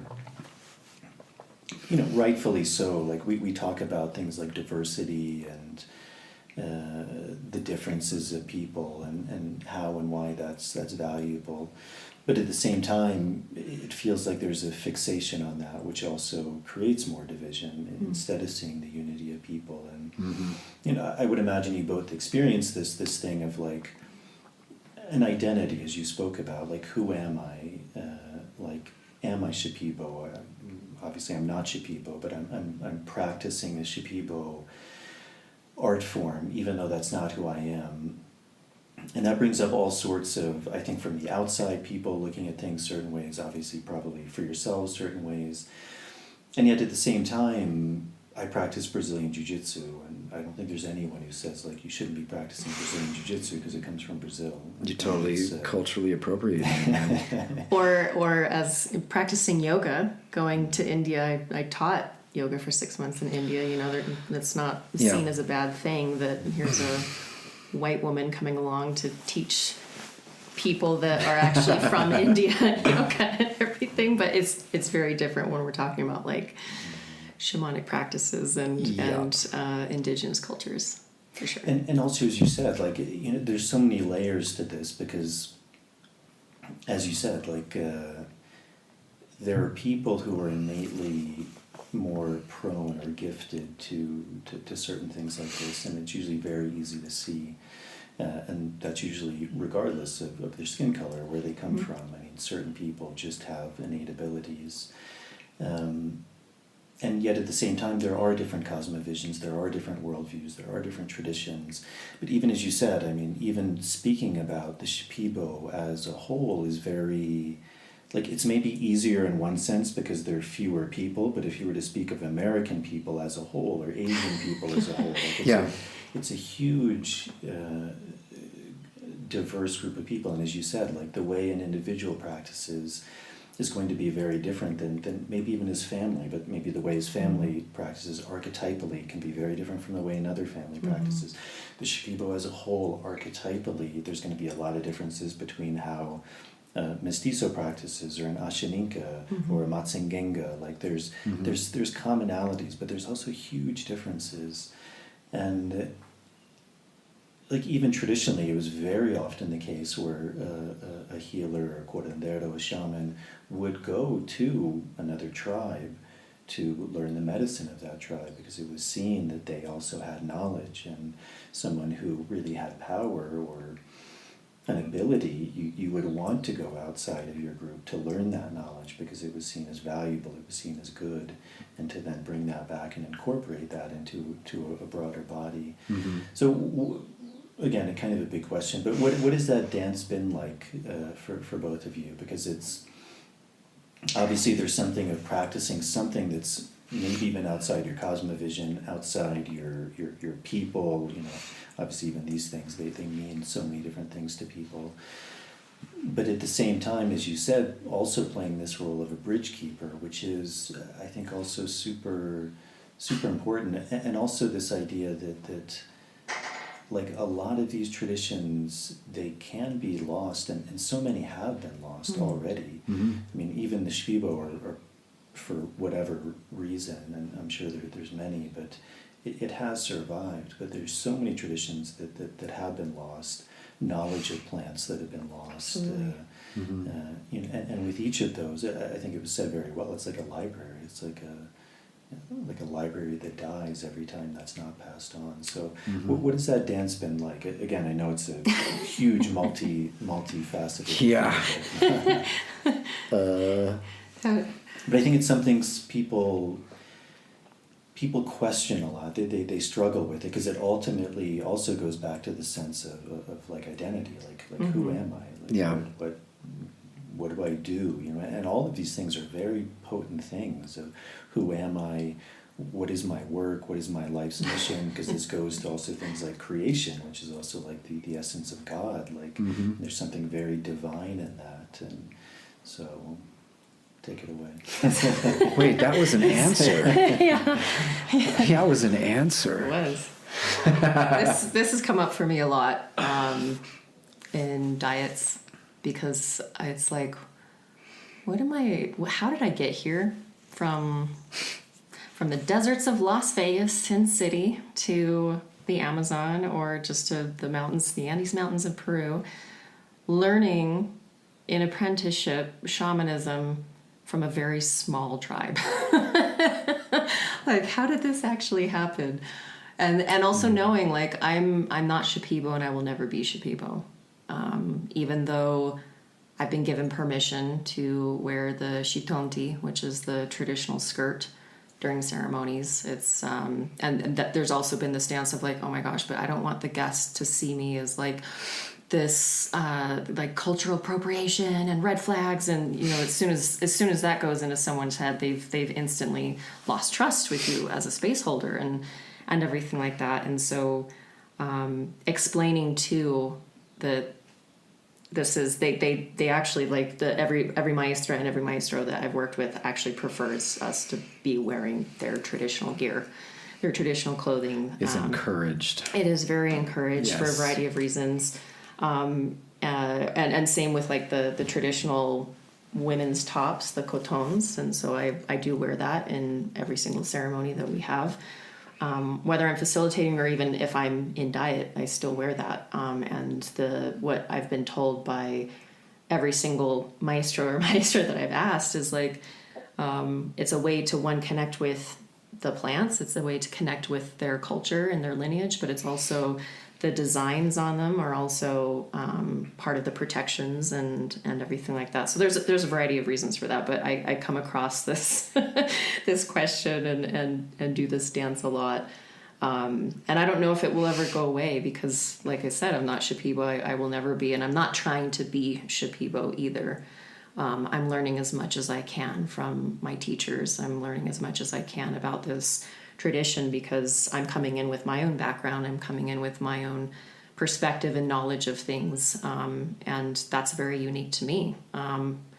Every single thing that I have been through, I can use as a tool to be able to connect with somebody else. So especially when I am holding ceremonies and everything, all the pain that I've been through and all my personal traumas and all of my personal challenges and everything like that is it's one more pathway to be able to help the person that's sitting in front of me that has been through their own unique journey and everything like that. And that's also what really separates every single maestro as well. Like Nelson is very different from Maestro Damian or Jose or, you know, a lot of the ones that we worked with at these centers.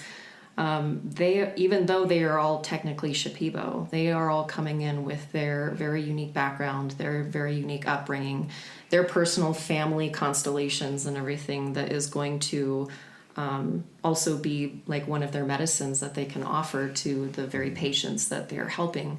And this is something that I see energetically, just even within our own retreats and everything. It's never a coincidence the people that choose to come to work with us, and just like for you, it'd never be a coincidence the people that come to you specifically for your work, for tobacco diets and everything like that. There seems to be these themes where it's like, wow, did I orchestrate this, or was it the magic and the divinity of the universe and everything like that? There's energetically, there's a lot of things happening that are beyond our comprehension, and it ends up being far more perfect than I could ever plan for myself and everything like that. But it seems like every single person that chooses us, and if they want to work with me specifically for integration support or for energy work or pranic healing or something like that, there's a common thread there. And a lot of times it's my own experience and things I've had to personally overcome or confront in myself in order for me to be able to help someone else navigate what they're going through. And my diets and this path comes back to that a lot. Is like I will not be able to guide someone into places that I have not been myself. And that seems to be the case for any kind of space holder or healer or curandero. Is like we literally can't take people into places within themselves if we have not traveled there on our own. And so it's there's not only that dance of everything that I'm learning and from the Shipibo side and everything, but also everything that I'm bringing in from my Western point of view and things like that. One of the inspiring things, or I guess like motivations for me on this path as well, and kind of like what continues to, be just prevalent in my diets and stuff, and the direction that I'm going with all of this, is being able to reach people that might not be able to come to Peru. I can think of people in my inner circles and outer circles and family and everything that, oh man, they've expressed interest in medicine. They could really use it. I know how much it would benefit them, but they're never going to come to Peru. They're never going to come to one of these retreats, one of our retreats, or something like that. But if I brought medicine to America, or if I brought medicine to the UK or other places in the world, and it was me personally holding the space in a very intimate container, maybe just myself and them, or myself and Todd, and maybe 2 other people or 3 other people or something like that, there's a lot more people that would be open, because one, they trust us as friends or as family or something like that. And now they don't also have to make the pilgrimage all the way to Peru because of, whatever financial things or family obligations that would prevent them from coming here. And so I see it as another way that the medicine itself reaches other people and actually has a way of working to, find more healing in a broader perspective. Keeping it in the flow. What was your question again? Oh man. I think of like my own family and where I fit in there. And what I'm doing is so different from the norm of how things I think were going, in a sense, and sometimes I don't make a habit of it. I don't think it's a good thing to do. Like if I wasn't here, what would I be doing otherwise? But there's things that I look back upon where I was at when I was younger, how I was, what I was into, where I was going, and I could kind of see a trajectory at times, and then that changed, and then that trajectory changed as well too, and how I've ended up here. And I tend to be more of I do ask questions, but compared to Lacey, I ask a lot less questions. I'm more like, it is what it is. Now deal with it, sort of. And I'm a bit more like that. Like it's just. That's a great Musashi quote. Yeah. It's a famous samurai. It said reality. I hope I do it justice, but he said, I think he said, reality is not what you want it to be. It is what it is, and you must bend to its will or live a lie. That's right. Yeah. Nice. That's a good one. I think I just saw that recently too. And yeah, so I think there's a good point to that in regards to this ride, that we're on.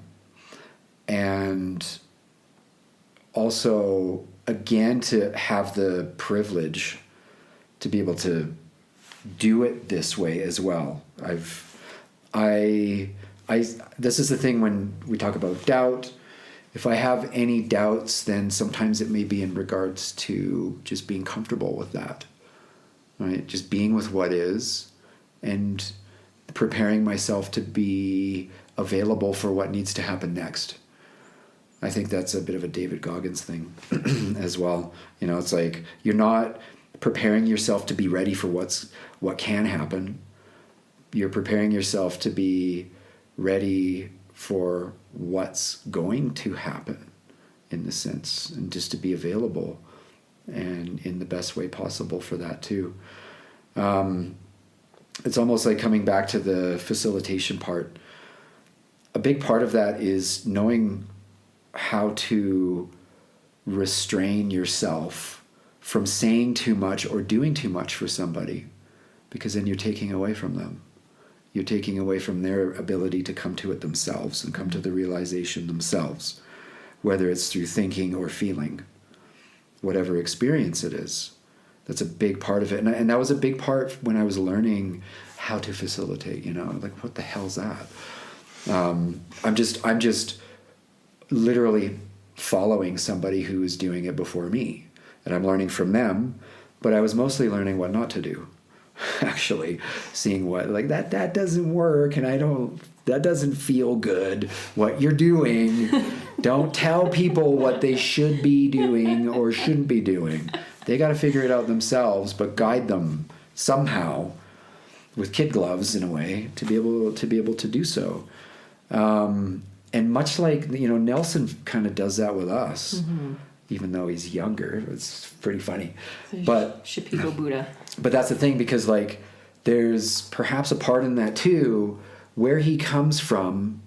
He holds a key, like, in regards to that, for me or for us, because it's been missing from my background.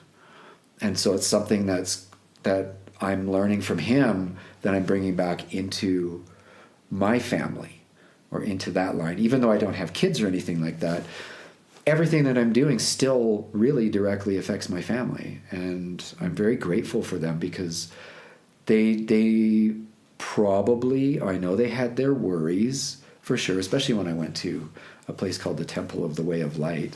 Is that a cult? Actually, that was the first time I went to Vipassana meditation. My mom thought it was a cult. Oh my God. So she became a little less worried when I went to the Amazon, but was still worried. And my dad was just like, what's happening here? But I say this openly too, because, like, the deeper I got with my own personal work, I would, especially when I was in the Amazon for 5 years, I would at least go up to Canada and visit for like 1 or 2 months of the year. So as those years progressed, by year 2, 3, 4, definitely 5, I was seeing that there was a difference in them. They were a lot more comfortable with who I had become, even though from maybe their perspective, that's just really out there, really strange. Like, what are you doing? You're not, doing a conventional role in society, whatever that might be. But I've always realized I've always had kind of a thing about those roles in society, even though there's something about stoically don't get too comfortable. That always bothered me. It was like, what's the point of all of this? Just to get really comfortable and lazy and not enjoy yourself, but you've got all the things that you wanted, but you still don't like what you have, and seeing things like that. And of course, then who's coming to ayahuasca? People that are experiencing that. And so there's a bridge piece in that too, to be able to be not just relatable, but to be from that as well, and see, like, there's a postmodern condition, and there's a modern condition before that we're all still suffering from too and dealing with, post World War II, post World War I, all these things. But then the postmodern condition too, where it's like, why is there so much apathy? Why are people seemingly not caring anymore? Or why are they so violent? What's happening? What is this? And I'm pretty sure I could see myself, when I look back, going in that direction, not giving a shit and doing things on purpose and being a bully and doing stuff like that. And it's just like, no. And then medicine goes, nope. This isn't for you right now. And me going, I can't fight this. I can't put up a big fight against this one. Let's just go with it, and let's learn how to go with the flow a lot more. And I realized I was actually coming back to a place I already knew, and being in flow is a very natural course of doing things for me, especially as an artist too. Like when I'm creating, I have a certain way that it has to be. There's a certain flow that has to happen. Otherwise, let's just sit and wait for the conditions to be right, or anything like that too. And so I think anybody that's considering getting into working with ayahuasca for the first time, there's definitely things to consider. And that's like, well, where are you going to do it? Who are you going to do it with? You know, all these basic things that actually some people don't know about.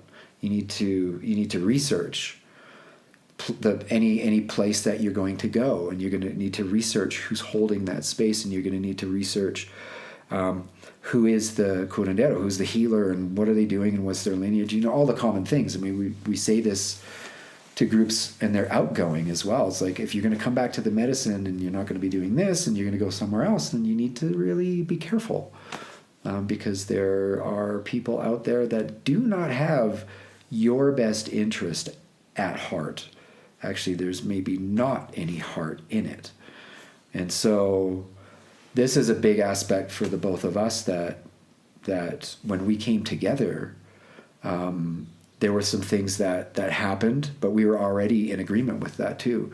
And then we experienced some things that happened as well in places that we had worked and whatnot too, and that were congruent. And we're like, well, there's a really huge integrity piece here. I think that's a really big part of it. And coming into facilitation, there's that part.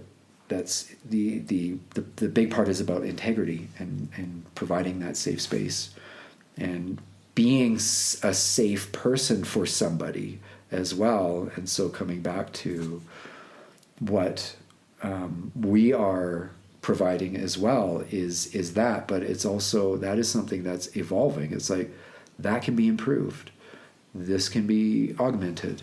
We need to consider this now, because as things are evolving out there in the world, with people and what they're being affected by, then we also have to evolve with that too, because we're not separate from it, and we don't want to stay separate from it either. We don't want to just live here and live in a hut and be drinking ayahuasca every night or whatever. We have to live in the world, and we also have to take our medicine that we are experiencing and that we're learning from and take it out into the world ourselves. Otherwise, what's the point? You can't live in a bell jar and just have people watch you or anything like that. So one of the things you were speaking about is this idea of integrity, also this idea of being mindful of who you go to, the set and setting that you put yourself in. I think that worldview is maybe changing, but I think maybe in the beginning, as this work was spreading, there was maybe this idea that anyone working with these plants, these sacraments, must be kind of in a way sacred themselves, or of good heart, of good intention. Yeah. And obviously that's not true in anything in life. But I also think, interestingly, it comes from a certain cosmovision that we have in the West, that I think in a lot of traditional societies they recognize something, which is this fundamental idea that there is good and evil in the world. And I think a lot in the West we've forgotten that. Even as wars begin to happen now, I think that's often a shock to people, because they don't see that there are fundamental differences in the world. There are things that people are willing to fight over, to kill each other over at the end of the day. And in that kind of traditional worldview, there is also this kind of archetypal battle between good and evil.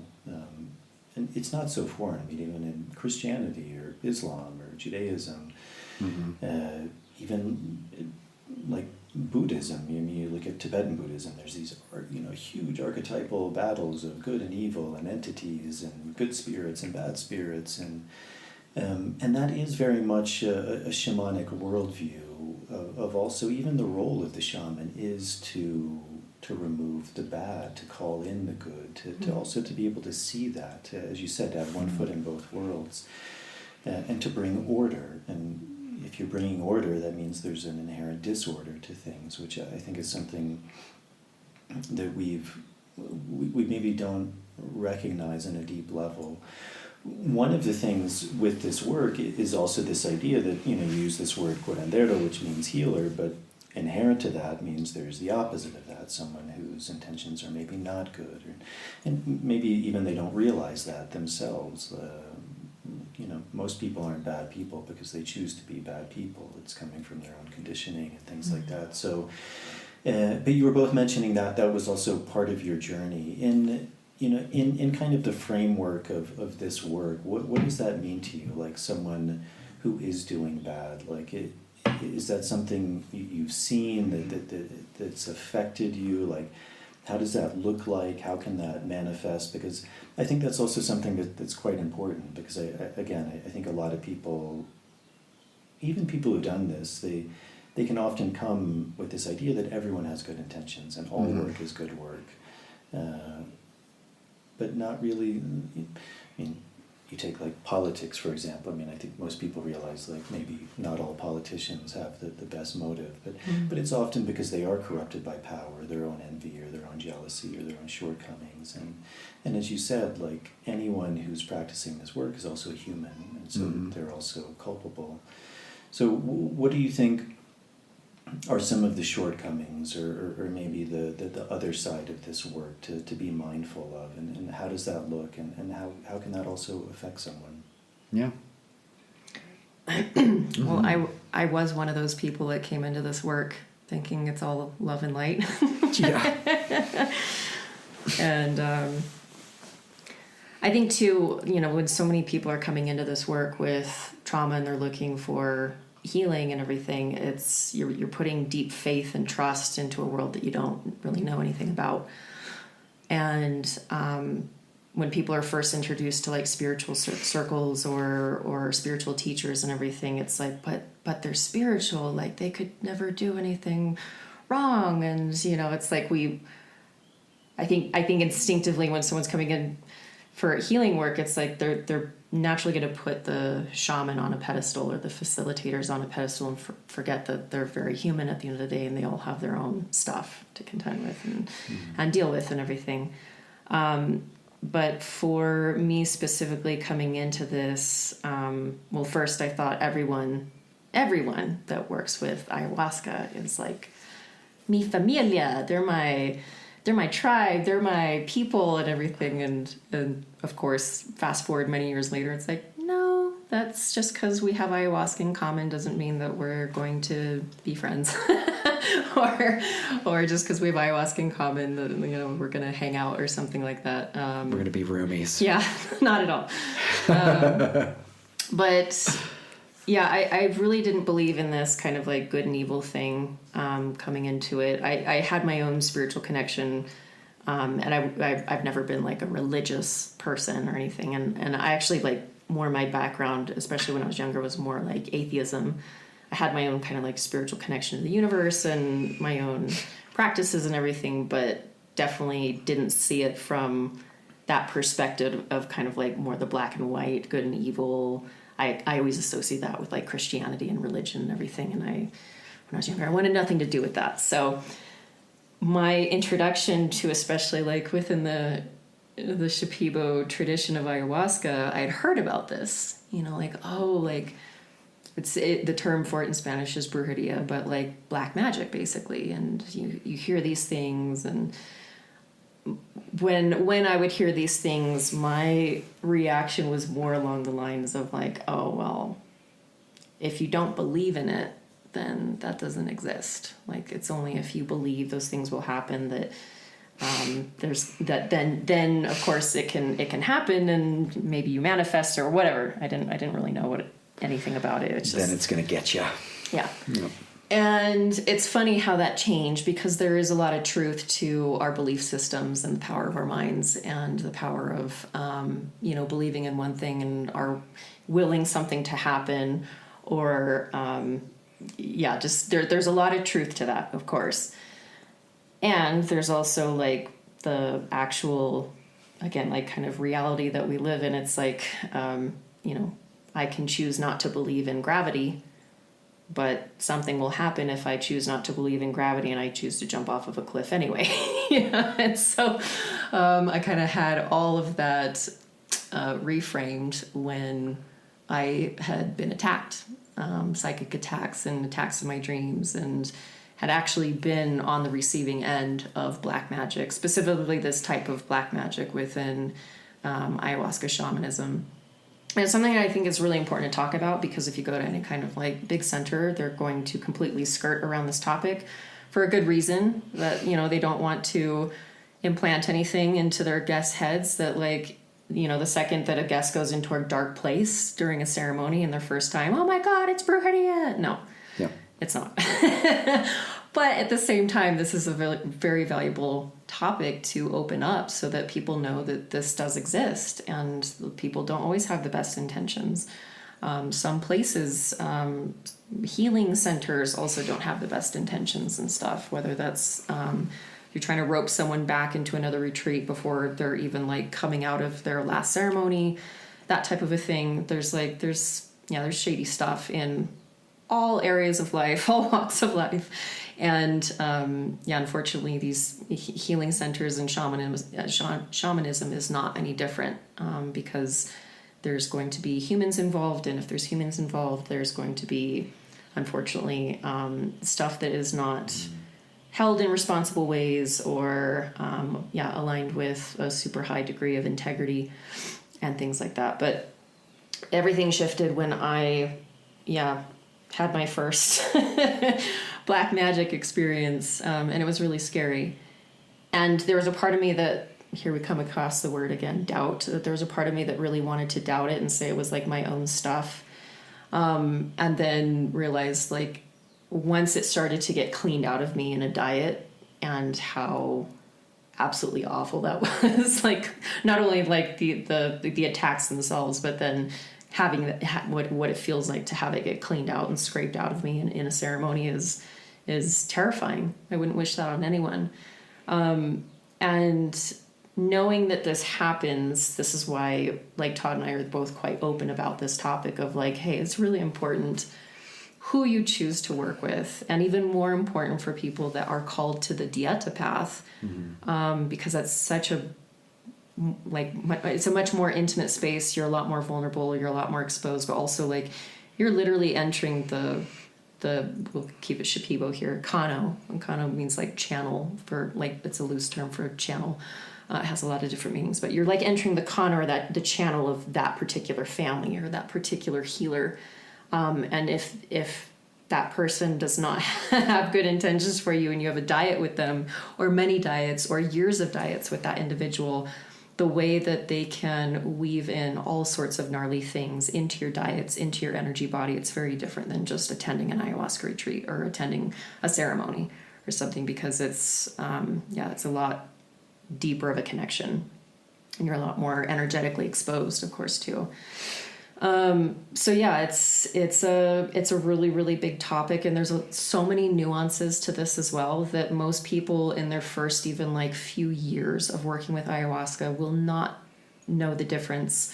People that have no diets under their belts are not going to be able to see this, because the diets they're doing a lot of different things, but one of the things that is the purpose of the diets is to be able to see more, like to literally increase your capacity of psychic vision.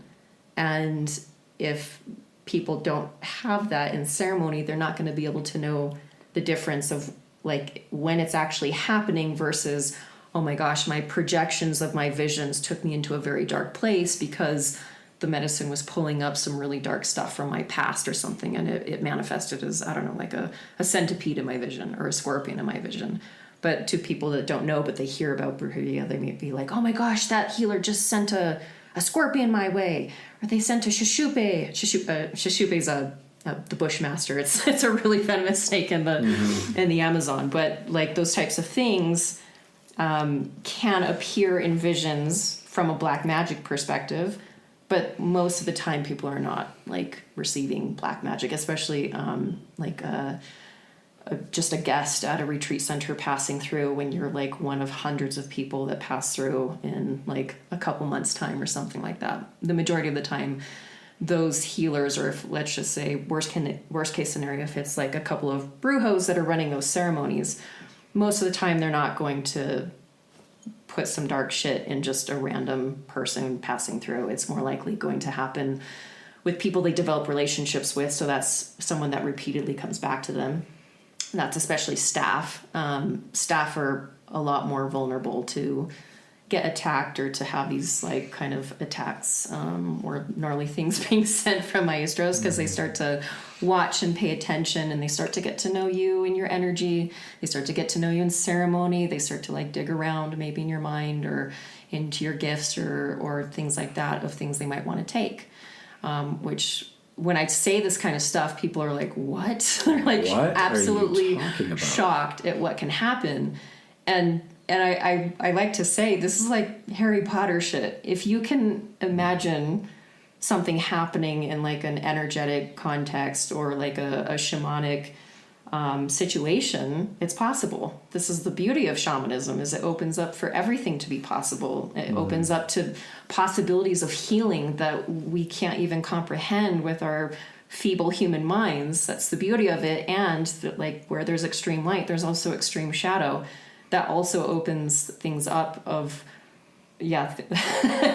things beyond your wildest comprehension of what can actually happen in these spaces. The other thing that is worth mentioning that it hasn't just been like a one and done for me. I've been attacked by many different healers. I put that in loose quotes. Someone can be a brujo and a healer at the same time. They can have the gifts of being able to see and heal, but it's also within their free will and their intent to be able to harm others. And almost every single brujo that has attacked me were also healers. One of the things I had to personally contend with and come back to after I got over my initial reactions of why someone would want to harm me and why someone would want to literally torture me. One case, it went on for almost 2 months, and it was by far the scariest thing I've ever been through.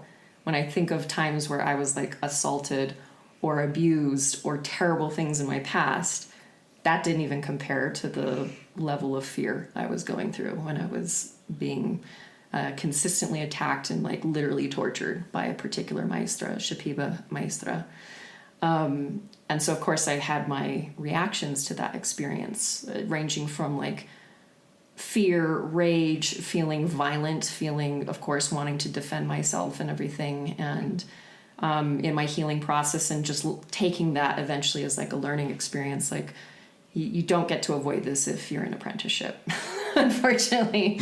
At least in Shipibo shamanism apprenticeship, you do not get to avoid this. This is one of the ways that you learn about the dark arts. This is one of the ways that you are tested in your commitment to the path as well, because a lot of people, after their very first attack from a brujo, they close the door and they walk away.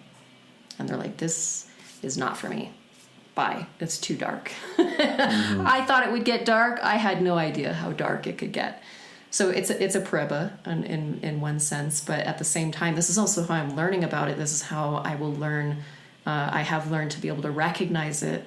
And eventually, this is how I learn also how to clean it out of others, as maestros have done for me when they have cleaned it out of me. And so it's multifunctional in that way in my personal journey with it. But also it's like it's another grounding part of like we don't get to escape the world of duality that we live in as being humans in the human experience and jump into the spirit world where it's just all light and love and escape that part of this world that all of us live in, because there's light and dark and everything in between. And the shamanism and this world of like ayahuasca black magic, it's a microcosm to the macro that we live in day to day, and we turn on the news and see all the horrible things that are happening in the world and everything. So it's been a really long journey, and it's one that tests my personal conviction and my personal commitment to this path.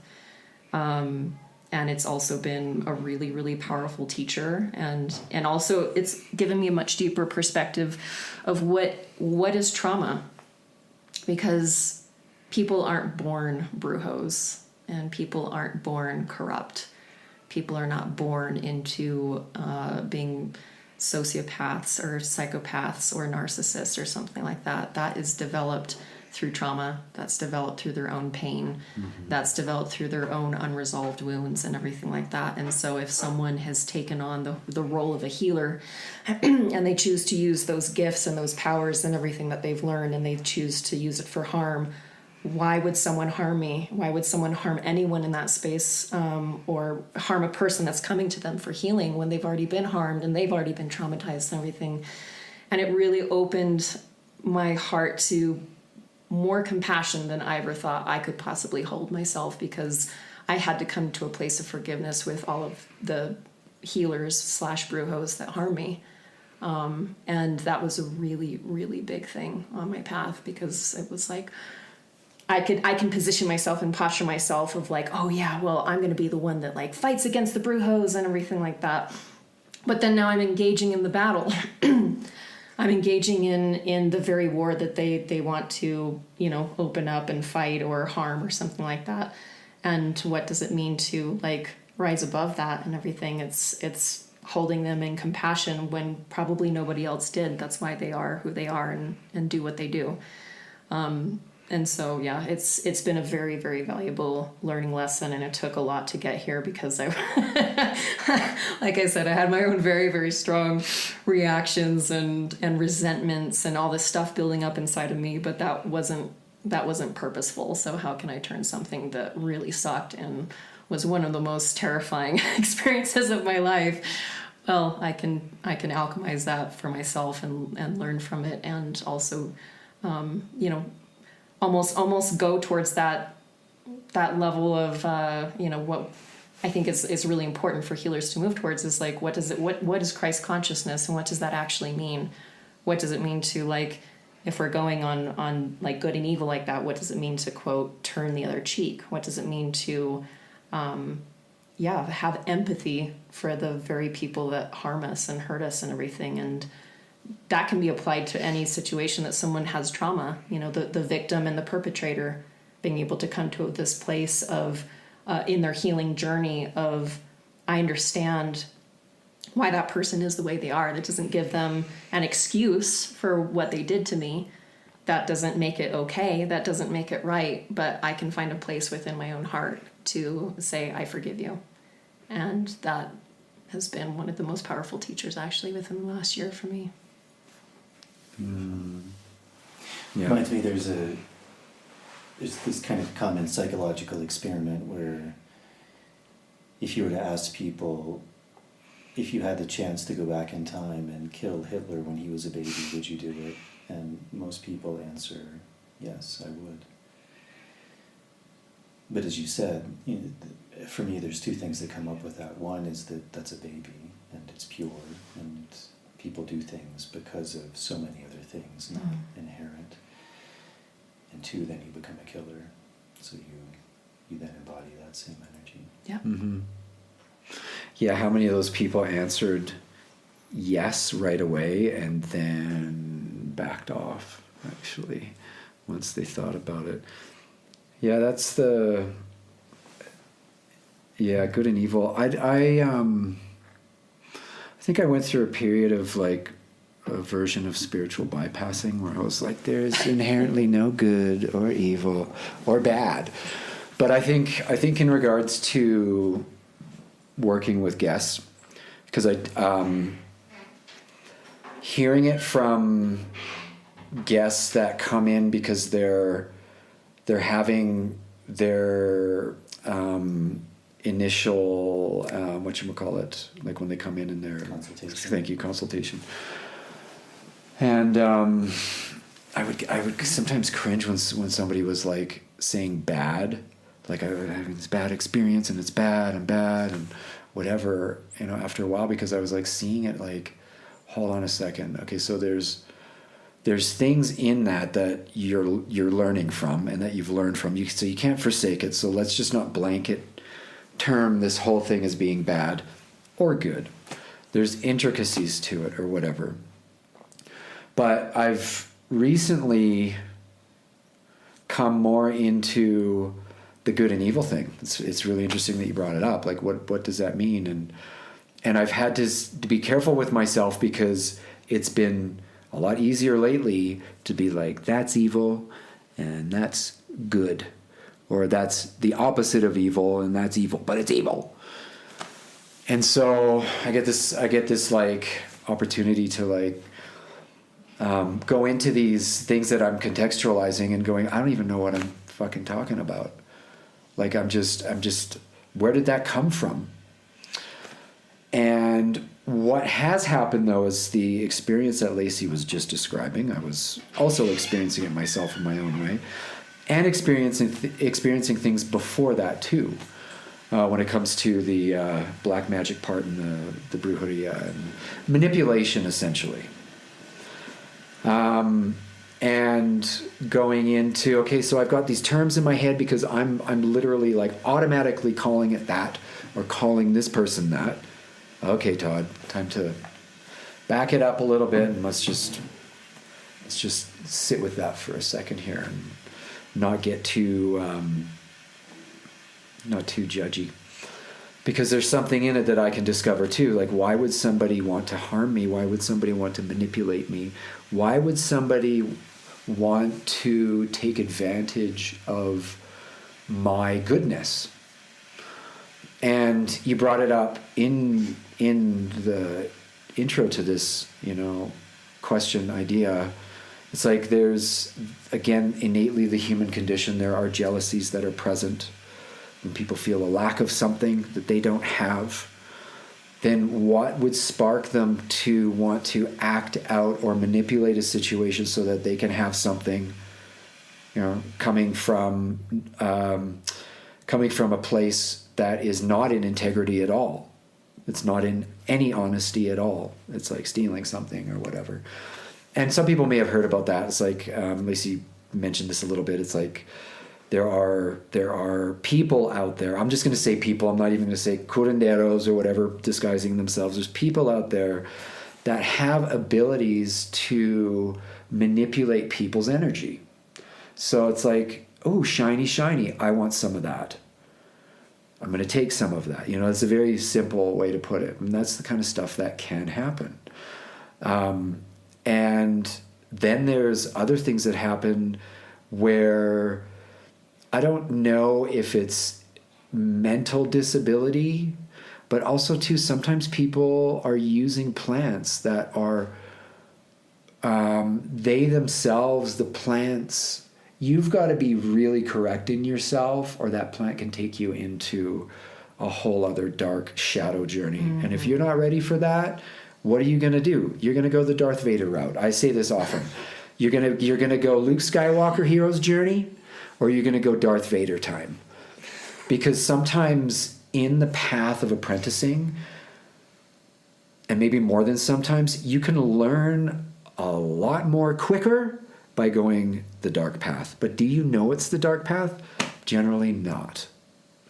Or you can go the other way, which is a series of incredibly crazy peaks and valleys and all sorts of deep lessons and all sorts of things, and oh fuck, that looks too hard. I'm going with this. And I was going to say too, there are plants out there that innately have a pretty strong dark side when you tap into it compared to other plants, especially certain highly hallucinogenic plants. And there are people that get corrupted by using these plants. It's like they corrupt themselves. They go into this like vortex and don't really come out of it well. And I've heard about this. When it comes to the Shipibo side of things, one thing that's actually, I was thinking about this when Lacey was speaking, is really unfortunate, is like, there are people that I know and have met that have completely blanketed that all Shipibo are just like bad. The Shipibo maestras are bad and dark. Mm-hmm. They're just leave it alone, because they've had their own issues, obviously, and their own experiences come up in regards to that. And no, you can't be doing that. Again, from a human perspective, we have so many commonalities and things going on. And when somebody who calls themselves a healer, that they are not doing their own personal healing work, that's another thing that you need to also put on your list to look out for and make sure that this person is doing if you're going to be working with them. Do they do their own work? And if they're not doing their own work and you can see that it's evident, then that's something probably to avoid as well too. But there is that thing, because I myself was obviously a lot more naive in the beginning when I started doing this, but I knew, because I had this piece about myself that I didn't fully dive into trust of people. So I think that kept me kind of safe. I always kept them a little bit here. But it can be easy to do that when one is needing help and is desperate, and it's a Hail Mary attempt or anything like that too. And I've seen that happen before too, and people get taken advantage of. One of the basic things is money. Money corrupts many people, and the lack of it, or their seeming lack of it, or anything that's related to it in that way. Seen it a lot in Iquitos. That was one of the things that we were warned about, even just being there as guests, is like, when you go into the city, just be careful of certain people, because they want to call you into ceremonies and they want to offer you this and offer you that, and you just be very cautious. I think that was actually a good thing to have had an experience in a place like that, because it's a pretty high level pretty corruptible place in that sense. And I'd seen people go down that rabbit hole themselves, unfortunately. But I would say also too, there is a pretty important caveat in all of it. When I reference any time that I've gone through my own personal healing in regards to my family and the family dynamics and the things that have happened, like the way that my father treated my mother and the divorce and all that kind of stuff, that was very close and deeply personal to me, and I learned a lot from that. That also is something that I can see in the reflection of other people, in the commonalities that we have. And so that's where trying to understand what is compassion, there's a higher road here, because I don't want to get caught up in the fight. That can feel really easy, and there's something in me that definitely can be stirred up, but I don't want to go that route, because that is continuing that darkness, that is continuing that blackness. I don't want to be part of that. So then what? Okay, so we need to be more understanding, and we need to be more compassionate. And what does that mean? It's like, oh, okay, I've actually been going through this stuff in regards to being compassionate to my parents or family members or friends, and things that I've been through in life already too. Now I can see that. I can see that in the people that I can say have harmed me in these ways, because they have gone through their own thing in their own life. I don't fully understand it, but I can relate to it, and I can have compassion for that, because what would give somebody the impulse to want to do something harmful to anybody in respect to, like, who calls himself a healer? And that's one of the biggest tragedies in all of this work, and we see it in many different manifestations outside of Indigenous work a lot.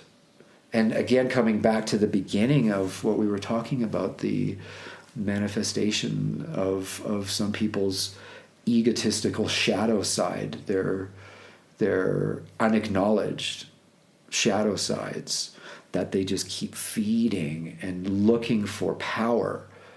And that's actually one of the things that came through just sitting with, why would somebody want to engage in something like this? Another big point is power. Having power, because they themselves at some point were incapable of or they lacked the power, and they became vulnerable, and somebody did something to them as well too. And I think that's then it's like, wow, that just makes complete sense. It's very simple. How can I then have any hatred towards somebody, even though they've harmed me, and going into that. And these are the things like, wow, this is what you go through to have to experience it and understand it. You can't just read it in a book in that way and be in your knowledge mind. That's the wisdom that comes through hardships like that, through experiences like that. And there's a bypass thing sometimes that happens where it's like, well, I guess I called this in, right? It's my fault. I called it in. So, and it's like, I used to do that too. It's like, no, actually, it's not my fault. All of this is in some way, shape, or form, I signed up for this too. So I have a piece in this too that I have to carry as well. And because there is something on the other side of this that is much better and much greater than what it was, for sure. That's it. Yeah. Yeah, very, very beautifully said, both of you. Yeah, it's such a fascinating topic. Even that idea of power, I think, is so interesting because on the one hand, power corrupts. On the other hand, these are paths of power. And kind of like you were saying, Lacey, I mean, one of the ways to transform that is also to have power, like your own power of having gone through it, and then to use that for goodness. Mm-hmm. It's also interesting what you were saying, like this analogy of like the Rebel Alliance and that's one of them. We can go into the Matrix, we can go into Star Wars, we can go into Harry Potter, whatever Darth Vader. Lord of the Rings. Lord of the Rings, yeah, that was the other one. I don't remember what his group was called, but the Rebel Alliance. Oh no, Darth Vader. Yeah, Darth Vader's group. Yeah. But because from Darth Vader's point of view, he's not the bad guy. He's the good guy. Yeah. He's the guy who's suppressing the dissenting voices because those are dangerous. It's not bringing the union into a full union because, and even looking at something like COVID, I mean, I would imagine now most people in retrospect looking back would have to acknowledge like certain not good things were done. Yeah.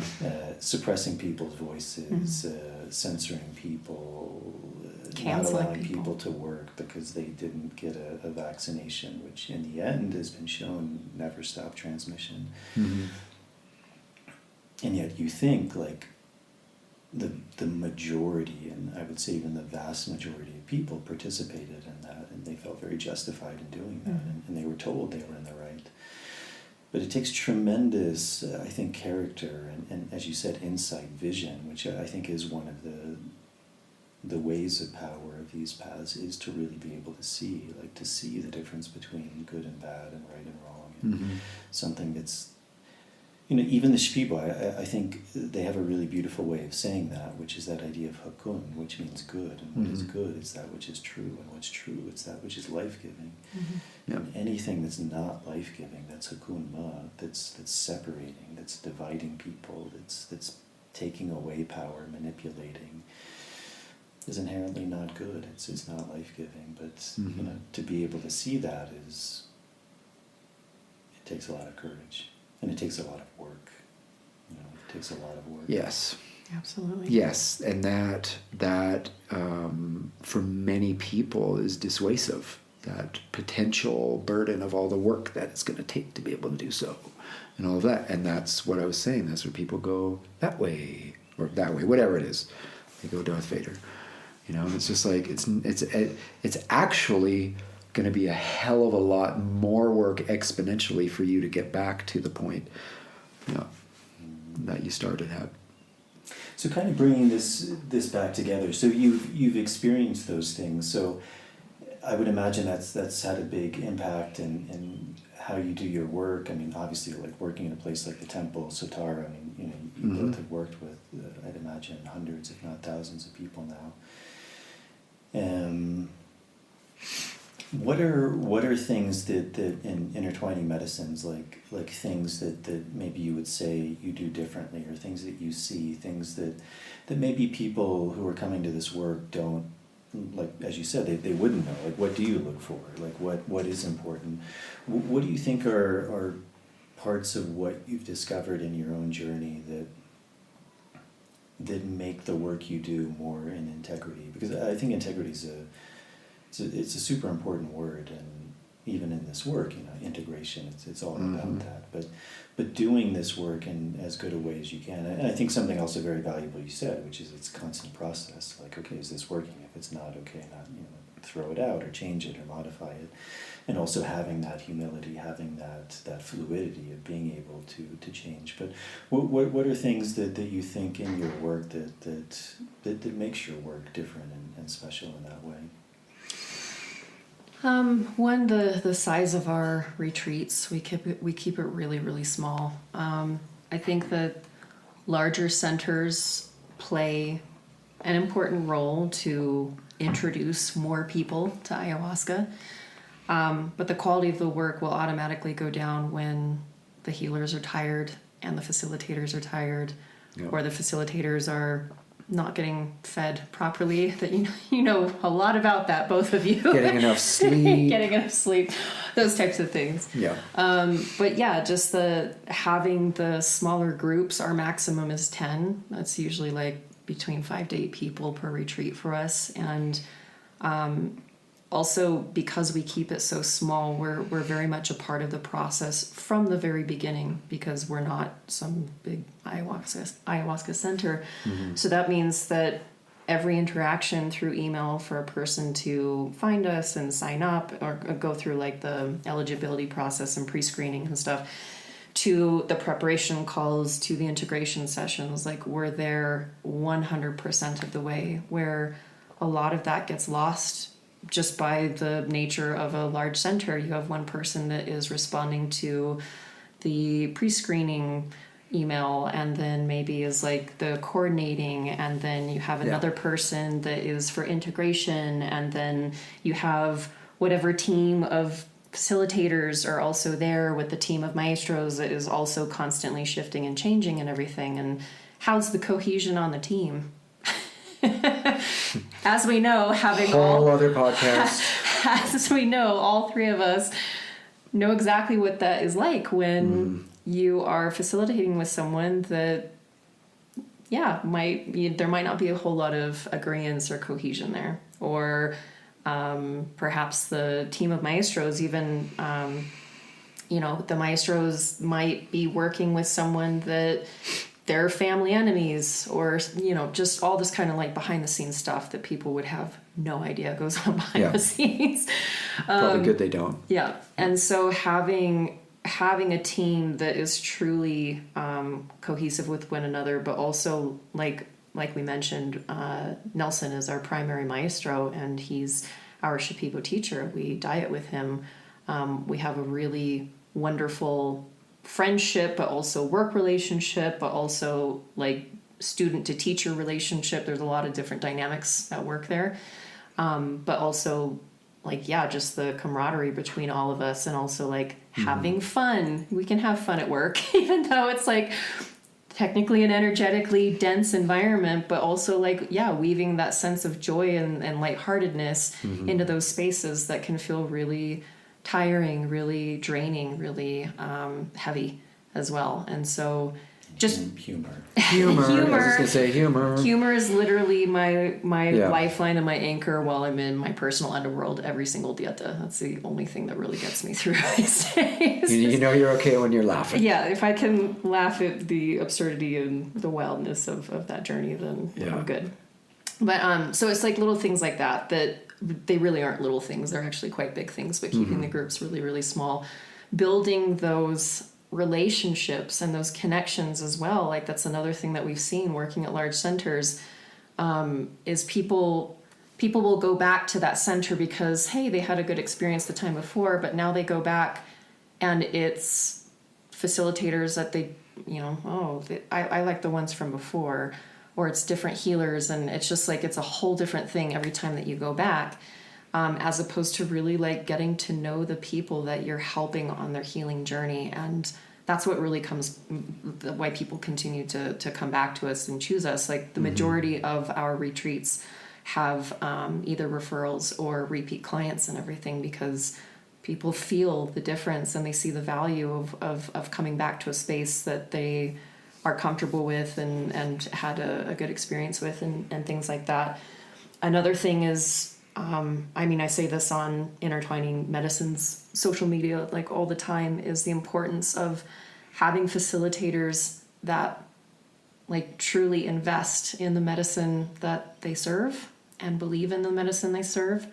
Because there's a lot of people that end up like in a facilitator position that have like lost the passion or lost the like why am I doing Zest. this? Yeah, they've lost, and sometimes it's just because they're tired or they need a break or they need their own integration. To integrate. Mm-hmm. They need their own integration time and everything. But there's people, I've seen this even on social media where people have had like one diet and now they are holding diets or they're facilitating diets. And again, it's like, have you really like put in the time and invested to really know how to like what can go on in these spaces and containers? But again, people, there's a lot of people like it's like the blind leading the blind. And I think it's really important in these spaces and retreats and containers and everything that you don't just talk the talk, that you walk the walk. So having facilitators that are actually in apprenticeship, and very, very committed to this work, committed to the medicine, committed to the lineage that they bring in to hold these ceremonies. There are, unfortunately, a lot of centers that we shall not name, but people that just... You could figure it out. They treat it as a business, and they don't really invest much time to actually learn about the Shipibo tradition or the healers that they're bringing in, or they'll just literally copy and paste things that they read on other people's websites or other people's social media because it sounded really good and it uses the right language that they think is going to draw in their clientele and everything. And again, it's like people that are not walking the walk, and there's such a big difference with that. There's a lot of talk out there. You really want guides and space holders that have been in it for a long time and understand the nuances of this work, because there's a lot, and there's a lot of room for projection, and there's just a lot of space for all sorts of bullshit to happen and unfold and everything like that. And time is a really valuable teacher, and just that experiential knowledge, as Todd said this before, you cannot read out of a book or take an online course to really prepare you for the real thing. There's a lot of like facilitation courses. Online course, buy my course for $3,000, and now you are qualified to hold a plant medicine ceremony. It's like, or to counsel somebody, coach somebody. It's just it's like, it's kind of the wild, wild west out there, especially with the rise of like online courses available, online diets. Oh my goodness, that's a whole different topic. I do want to put it out there for anyone listening. If online diets aren't real diets, I don't know who needs to hear this, but online diets are not the real thing. And so it's that there's nothing suffices for that time that is spent in an actual diet, in the under the tutelage of a curandero or something like that, for time being spent in ceremony, time even shadowing to facilitate in ceremony and everything like that. The best way to learn is that firsthand experience. And unfortunately, there's a lot of misinformation out there in the plant medicine world, as you know. We were pretty fortunate to go through what we experienced at the temple, and I'm very grateful for that. There's so much that in that experience that I learned and is what shaped me now. And there's the things that I learned what not to do and whatever. But there's really that's the unfortunate part too, is there's not a lot of places that offer anything like that. It just happened to be, I feel like the right place at the right time, because the space was there, the people were coming, there was a need, things were being built, and things were evolving in a way, and that was really great. And there are places that have literally modeled themselves off of that place because of the people that left there and went to these places to start them up. And so I think that's one thing that people don't realize in the evolution of all of this, like how things started, how things became the way they are. Like how did Costa Rica become an ayahuasca center? You know, itself as a country, there's so many places to go. And then there's the main centers. And how did they come about? And those places have a lot to owe to that time and the place in the Amazon. The other part too is like with Lacey and myself, there's another thing that we see is people will build or start their own retreat center or whatever for themselves.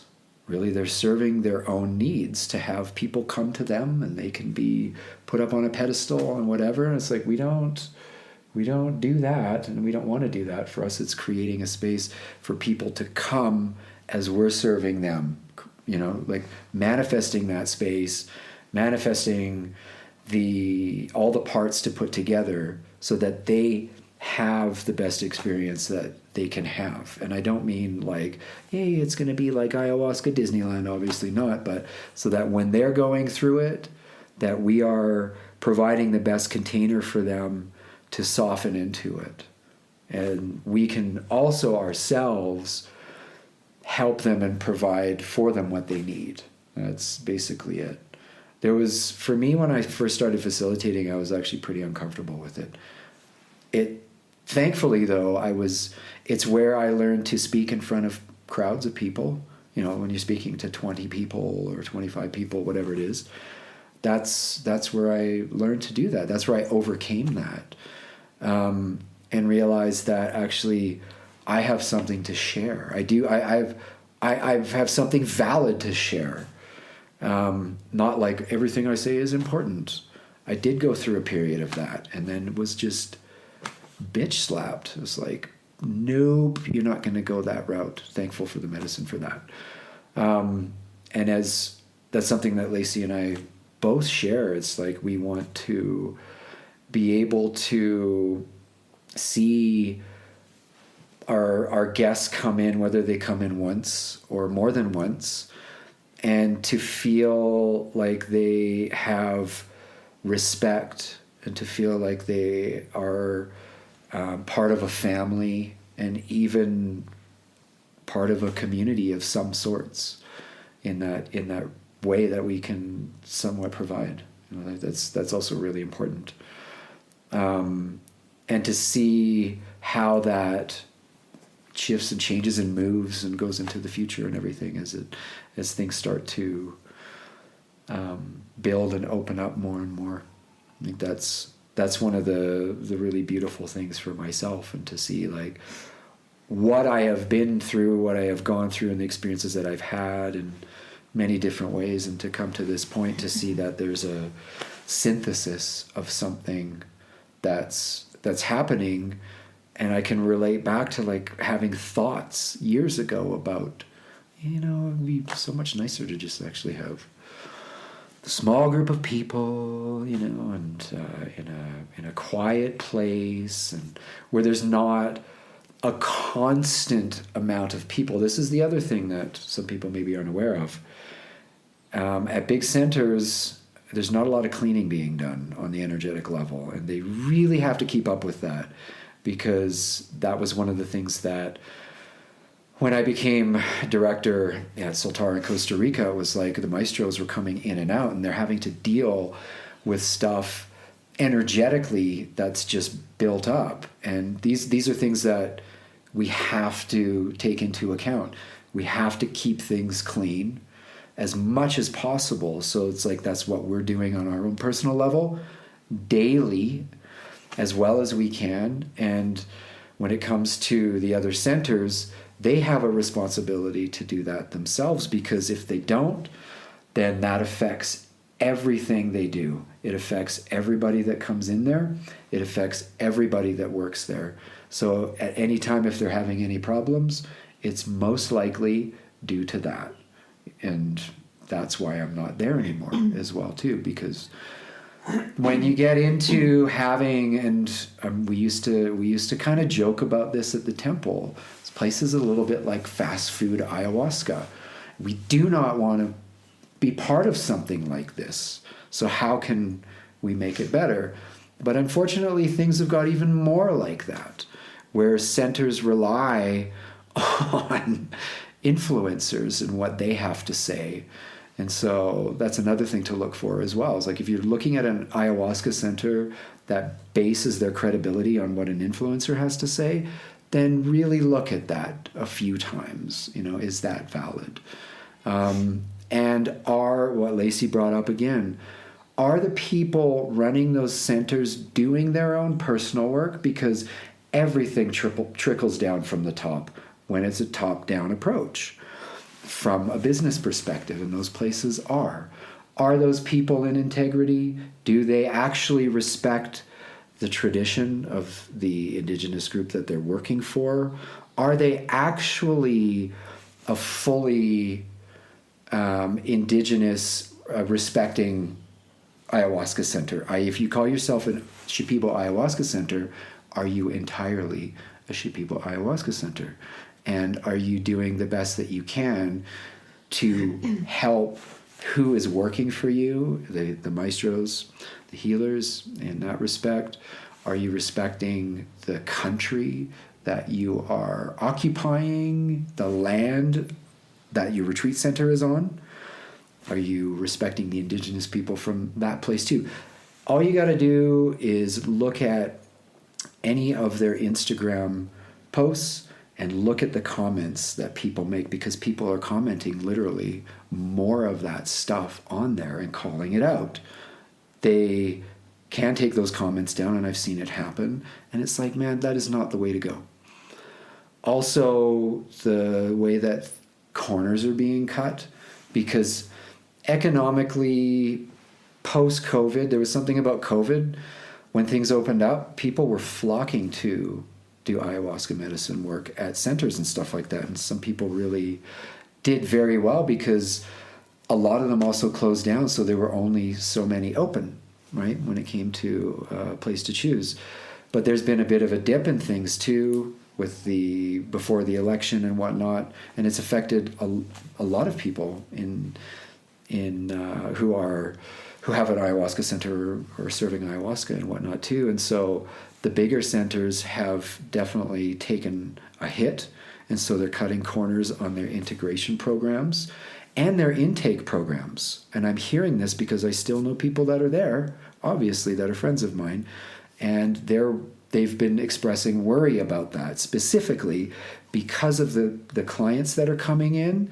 They're seeing that are actually not ready to be doing medicine work first. And so that's the thing. Some people need to go through some pre-work before they even get into considering drinking any ayahuasca. And so things like that are happening, and it's the things that I see, and I'm still hearing about or exposed to and whatever. And it's like, that's a reflection on us, on like, okay, where are we lacking in anything? Where are we not? Where can we do better in that respect? And so grateful for all those experiences and whatnot. And there's so much that I've learned from that, obviously. And again, learned like by seeing things that have happened that are out of integrity. And sometimes it's just literally sitting back and watching it and going, okay, that is not, it's naturally just going to fail, because it's just not in accordance with the way of good, and not to be on some high horse or whatever, but it's just, that is part of the medicine work. When something is out of alignment, it can't continue. And it's just going to show up. It's going to become very evident, which it's starting to at some places. So, One of the things too that I felt really bothered by when I worked at larger centers was those centers wouldn't exist without the healers, without the tradition, and without like the maestros, and the way that they were kind of treated as though like, well, you work for me and this is how I'm telling you to do things, or this is how you're going to stay here. This is, you know, there was some things that were like really uncomfortable for me to witness. And that's something that to me would only kind of perpetuate the appropriation kind of perspective, or colonialism kind of perspective, and things like that. This is another reason why I have felt it's really important to, like, for example, get to really know Maestro Nelson, our healer that we bring in for the retreats, and to ensure that he's really comfortable, and ask like, hey, do you need anything? Is there anything that I can do to make your stay more comfortable or something? And so like I do little things to, like, little snacks and gifts that I know that he really appreciates and stuff every time he comes, and things like that. But then also, like, when it comes to the healing work itself, like, he's the captain of the spaceship of ceremony. So it's like I listen to him. I'm not telling him how to do his job in that space. Whereas I've witnessed in centers, they're told how to do their job, even though they're the ones that have the wisdom of the rainforest. They have the wisdom of the medicine and everything, and they're told by their bosses or the owner of like, no, this is how you're going to do it. You're going to sing like this, and then you're going to be, you know, however those things were worked out. And people were like, and I've also asked like other healers as well, like, how do you enjoy working at that large center? And there's not one of them that is like, I love working there. It's great. I really love it. I'm really comfortable. I feel really seen. I feel really heard. Like, they come in and they just do their work and then they leave. And there isn't a whole lot of like loyalty or devotion there because there isn't a whole lot of respect. And so this is where I've made it a point to like really get to know the healers that we bring in, not just for the quality of the work and the purity of the work, and, you know, make sure that things are like done with the utmost level of like love and light and respect and everything like that, but literally just like human to human interaction and everything. And like make it an environment that, for example, Maestro Nelson really appreciates to come and work, and asking his opinion on things like, hey, what do you think of this person who's coming in with this and this? And we text message him or call him all the time if we're unsure about something, or like a case that is coming in about like, okay, here's this person who's coming in with A, B, C, D or whatever. What do you think about this? And then he'll explain it to us, his opinion, and then we can then relay it to that person. Like, okay, we just spoke to Maestro Nelson. He thinks it's okay for you to come in. What we're going to do is we're going to start your level of medicine really, really, really small, and we're probably not going to give you more than X amount just because of the things that you're coming in with and everything. However, he's going to work specifically on this and this. So like, again, we're working very cohesively as a team, not just, hey, I'm hiring you, you come in and you work for me. And you better do the work. Yeah. And that shifts everything when the energy is really clean and pure and happy. All three of us are like joking and really enjoying each other's company and enjoying working together. That just elevates the entire experience for everyone, all parties involved, for us, for our healer, for the people obviously receiving the work and everything like that. So it's a lot of, like little things like that, but they're not really little things. They're quite big things that really impact the space as a whole. The co-creative relationship that we have too, Yeah, what Lacey was mentioning too beforehand was when you've got a larger center, where are you getting your pool of healers from? And it's typically, as we know, there's as many Shipibos as like on Earth. In the Ucayali region in the Amazon, it's about the same size as my hometown. Like, so, 35,000 people, something like that. And so when you're working with then the healers and the healer families, I mean, that's even way, way less. And so you're getting a pool of healers that you have to also be very culturally mindful of, because when you start mixing families, some families just, they're not at peace with each other. So you don't want to bring a family member from that family and a family member from that family and expect them to work together. And that's actually been one of the downfalls of one of the places. And that starts bad energies. Those energies compile again, like I was saying. And there's just no understanding, or from the managing, like the people managing the place or places, there's sometimes not a lot of energy put into understanding what's going on, because there's a constant round of people coming in. We've got a retreat, and then there's a break for 2 days, and then we've got another one, and this machine has to keep going. And that's one of the rather unfortunate parts when it gets into something that's bigger. It's like that machine starts taking over, literally. And then even families that come in, they start wanting to possess more power over the place itself. So that's when the tricky stuff starts to come up.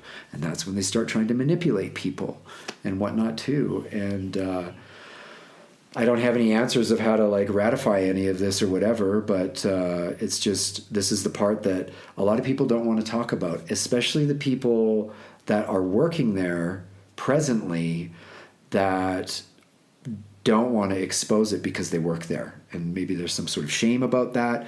They're tied in, their income is tied into being there. And so you do not speak about it. In that sense. And that's really unfortunate too, because it just keeps purveying the whole issue and the whole problem. And it's just gets into matters of like disrespect and whatnot too. When it comes to the people that actually make the place happen are the healers, you know.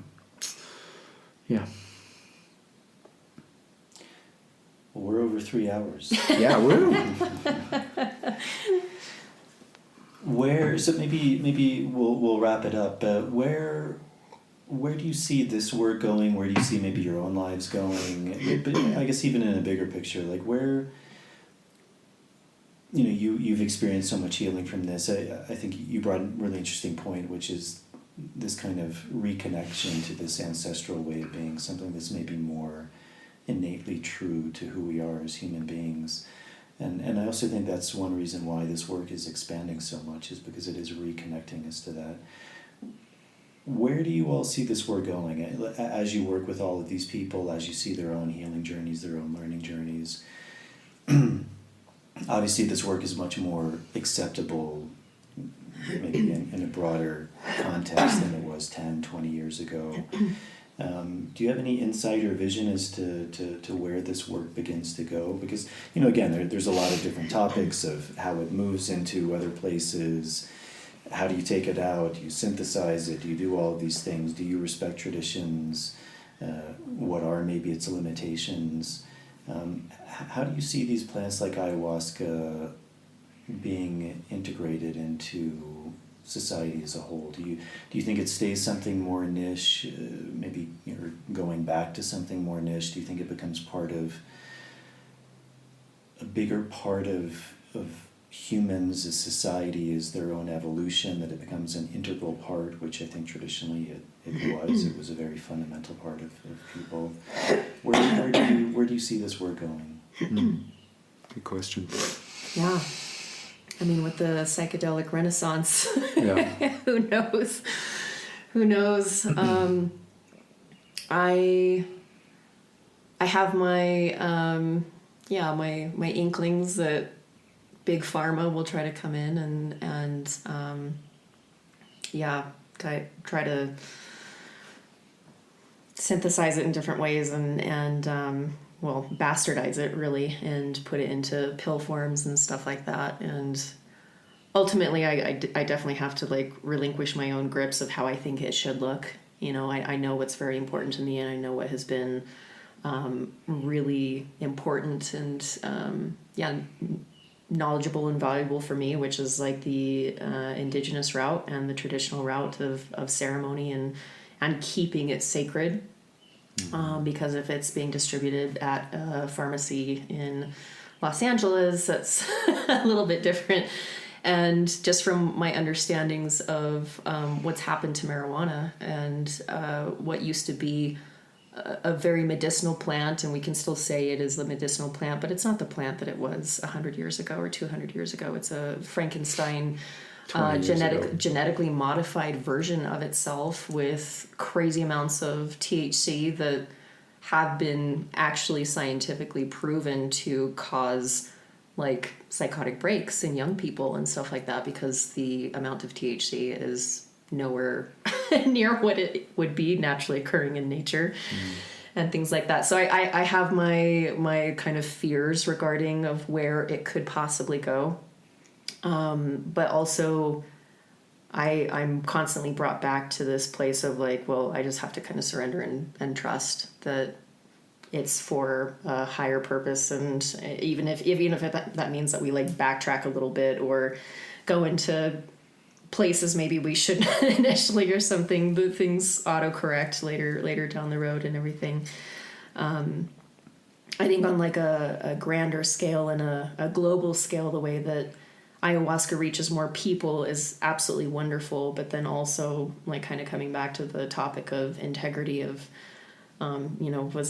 was it really good that, so-and-so attended a ceremony where there was just like a playlist and really no facilitation and stuff. And we hear horror stories all the time, which I'm sure you do too, from guests and clients of yours that tried to attend something or go to a ceremony like outside of like a traditional context and everything. And it just ends up being an absolute shit show, or that person got harmed or was abused or something like that. Like this definitely happens, unfortunately. And so, yeah, it's hard to say where it's going to go, but I keep coming back to a place within myself and my heart that I trust, and I trust in the bigger picture of things, and that ultimately it will do more good than harm, that it's spreading and more people are gaining awareness of it.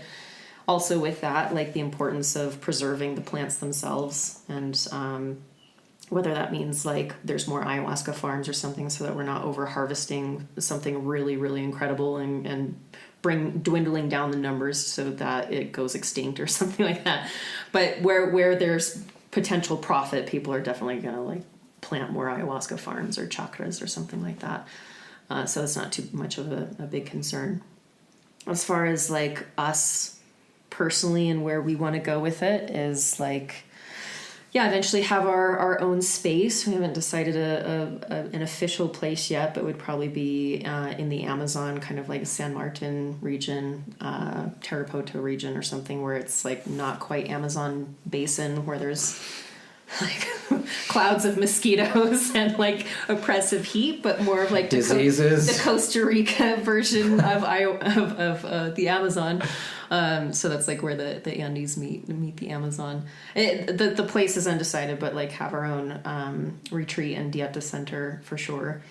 And also like we're obviously very passionate about just medicine in general and introducing people to ayahuasca and everything like that. And we'll always have retreats that are for all levels, all people, beginners and things like that. But we have also, starting last year, we noticed like there's this lack of like, where's the intermediate space?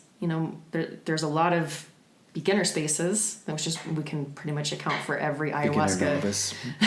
Ayahuasca retreat center is for beginners or like people that have had a few ceremonies under their belts. It's either that or diets. There's no space in between. So we created a non-beginner retreat, which is like an intermediate space for people that don't really want the beginner menu, but they've also had enough experience that they can be amongst other people that have also had experience. It changes the dynamic completely. But maybe also like that are in preparation for the diet path, because as the three of us know, it's something very, very different and requires a totally different level of commitment and dedication. But also like our passion is really like getting into the depths of where this work can actually take us, because someone that's coming in for their first retreat will have no understanding of what that is, versus 5 years later when they've repeatedly experienced ayahuasca or started into like the dieta world. The places that it can take you are beyond anything that just like ayahuasca can do alone, and we're very, very passionate about that. And we're holding our first diet for repeat clientele later this year in June, and this is something that we want to do more of, is hold more diets for people and things like that, and really get into like the depths of where this can take us. It's such a special space, and the levels of self-understanding and healing. It's there's no comparison. It's unparalleled, and it's beautiful. It's absolutely beautiful path. I know that like maybe for the listener that has been listening to us, it's like, whoa, there's a lot of BS, there's a lot of darkness and everything, but also like there's just magic beyond our wildest dreams, and incredible beauty, and things beyond what words can even describe on this path. And that's not for me to really like divulge. It's for the person that feels called to this work and the depths of this work to explore and discover themselves. And so that is definitely the direction that Todd and I in Intertwining Medicines are moving towards, pasito a pasito. But yeah, I have high hopes, and I hold the world in a high vision of where plant medicine can actually take everyone, and what that does on a global scale, and the ripples it makes in the collective consciousness. Yeah. Ditto. Ditto. Yeah, maintaining the what's the word for it? What did you just say? Maintaining the high vision. Thank you. I've been here for 3 hours. Yeah, that's so important. Maintaining the high vision of it all. One thing I was going to say too is like get into like the decriminalization of not just ayahuasca but plant medicines. But then I could start going into, well, do we need some sort of oversight? You know, so these are the things that we need to start going into, the forays that we need to really start getting into, which are happening in some places, but I'd like to see it happening a lot more, especially in Canada, and to have more education that's available for it and about it. And that could be a bit part of the role that we have as well, and what you're doing, and getting information out there and making it more accessible. Also, where it's going, that's the other part too, because it comes back to a very early thing for me when I first started working with ayahuasca, is like, who's the guide here? We're all working with ayahuasca. Those of us that are working with ayahuasca, we're all working with it, and we're being guided by it. And there are definitely things that get in the way, as we've been talking about and we've experienced or heard about with the humans, because humans seem to be the only ones that are working with it, by the way. And so really trusting the guidance of the medicine and the innate benevolence of the medicine. I think I ended my last podcast saying the same thing, but that's it, you know, and forming that relationship and forming the trust and trusting our guide, because that is there, and that is something that seems to be part of the truth of it all. Yeah, and maintaining that higher vision. Hallelujah. Well, amazing. Intertwining Medicine. So if people are interested in reaching out to both of you or learning more, working with you, website, Instagram? Intertwiningmedicines.com. Intertwining Medicines on social media, Instagram. Yeah, Facebook, YouTube, TikTok, YouTube. Yeah. That's it. Yeah. All it's there. Yeah. Well, thank you so much. It's been a beautiful 3.5 hours now. Yeah, man. But maybe another podcast we'll go into the jungle, because that was quite an experience. But I have a lot of respect for you, Lacey. You've been on a beautiful journey, and very much I think a sister in this path. And it's been I think probably just that experience alone is quite a bonding experience. Absolutely.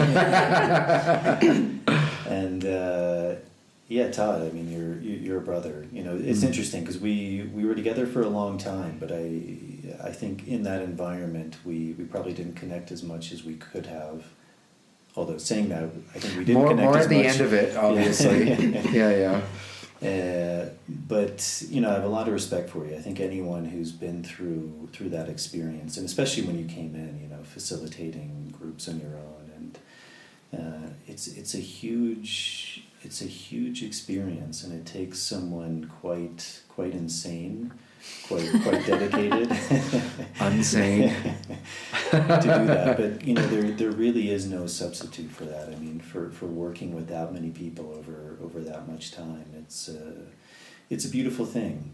It's probably taken some years off our lives. added to, taken off. It's all equaled out. Yeah. But I have a lot of respect for you. And, Thank you. Igualmente. I think whoever joins you all is for sure in good hands with both of you. So Thank you. I give my stamp of approval. Thank you, brother. Which I usually don't do. I usually try and stay somewhat neutral in all of these things. But Yeah. Thank you so much. And thank you for this platform. Yeah. Thank you for the work that you're doing and the knowledge that you bring and your constant dedication as well, because it takes a lot to do what you do and hold the diets that you do and everything like that. It's, as we know, this path is not for everyone. Mm-hmm. And few that start to learn and train and apprentice, a lot of them don't actually follow through and continue on it. So Yeah. it takes a lot of courage. Thank you. Yeah. And for me to witness your journey throughout all of these years and all of the ins and outs and ways around and all of that stuff, and for us to be sitting here right now too, I've got a lot of gratitude for that. And for the podcast as well, and your fam too, and where you guys are going, and so many, many blessings to all of you. We've all kind of grown up together.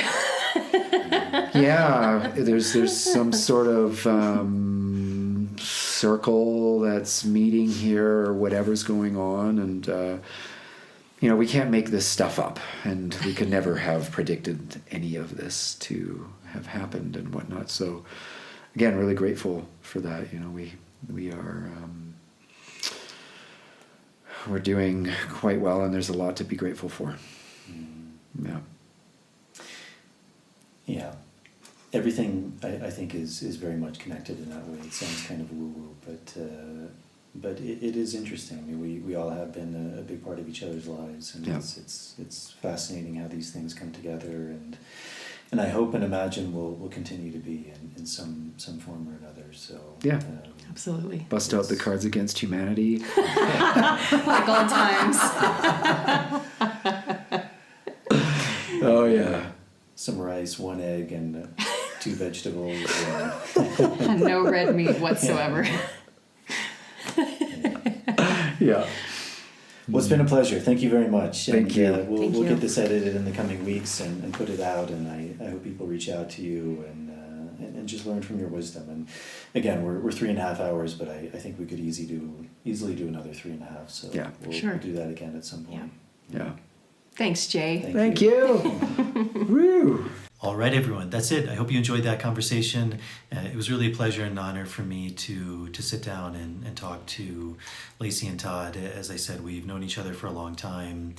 They've had a really long and beautiful journey full of trials and tribulations. So it's always really a pleasure to have people that I'm close with and that I have respect for who've done this work for a long time, and really to share in their wisdom. So I hope you appreciate that. I hope you take something from them and their stories, their wisdom, and thank you to them for coming on. I hope you all are enjoying this podcast. If you are and you're able to support, that's always a really big help. Patreon is a really good option. It's a website. You can sign up for as little as $1 a month. There's different tiers you can sign up for. Those tiers give you different things back, things like early access to shows, bonus material, Q&As. As always, to all the people supporting that way, thank you very much for your help. And if you're able to, thank you in advance. I really like websites like that because they work off this idea of reciprocity. So if you feel like you're gaining something from this podcast, that's a beautiful way to give back. I think that's it. As I mentioned in the intro, if you're interested in working with myself and my colleague Marav Artsy, we will be in Europe fairly soon. As of filming this, we still have a few spots left. I believe April 21st near Porto Covo, really beautiful land in Portugal, and then July 1st in Ireland, near a town called Westport. So if you'd like more information about that, you can check out my website at nicotianarustica.org, and I'll put a link to that in the show notes. So I hope this finds you all well. Thank you very much for tuning in. Thank you for all the support, and I will see you all on the next episode.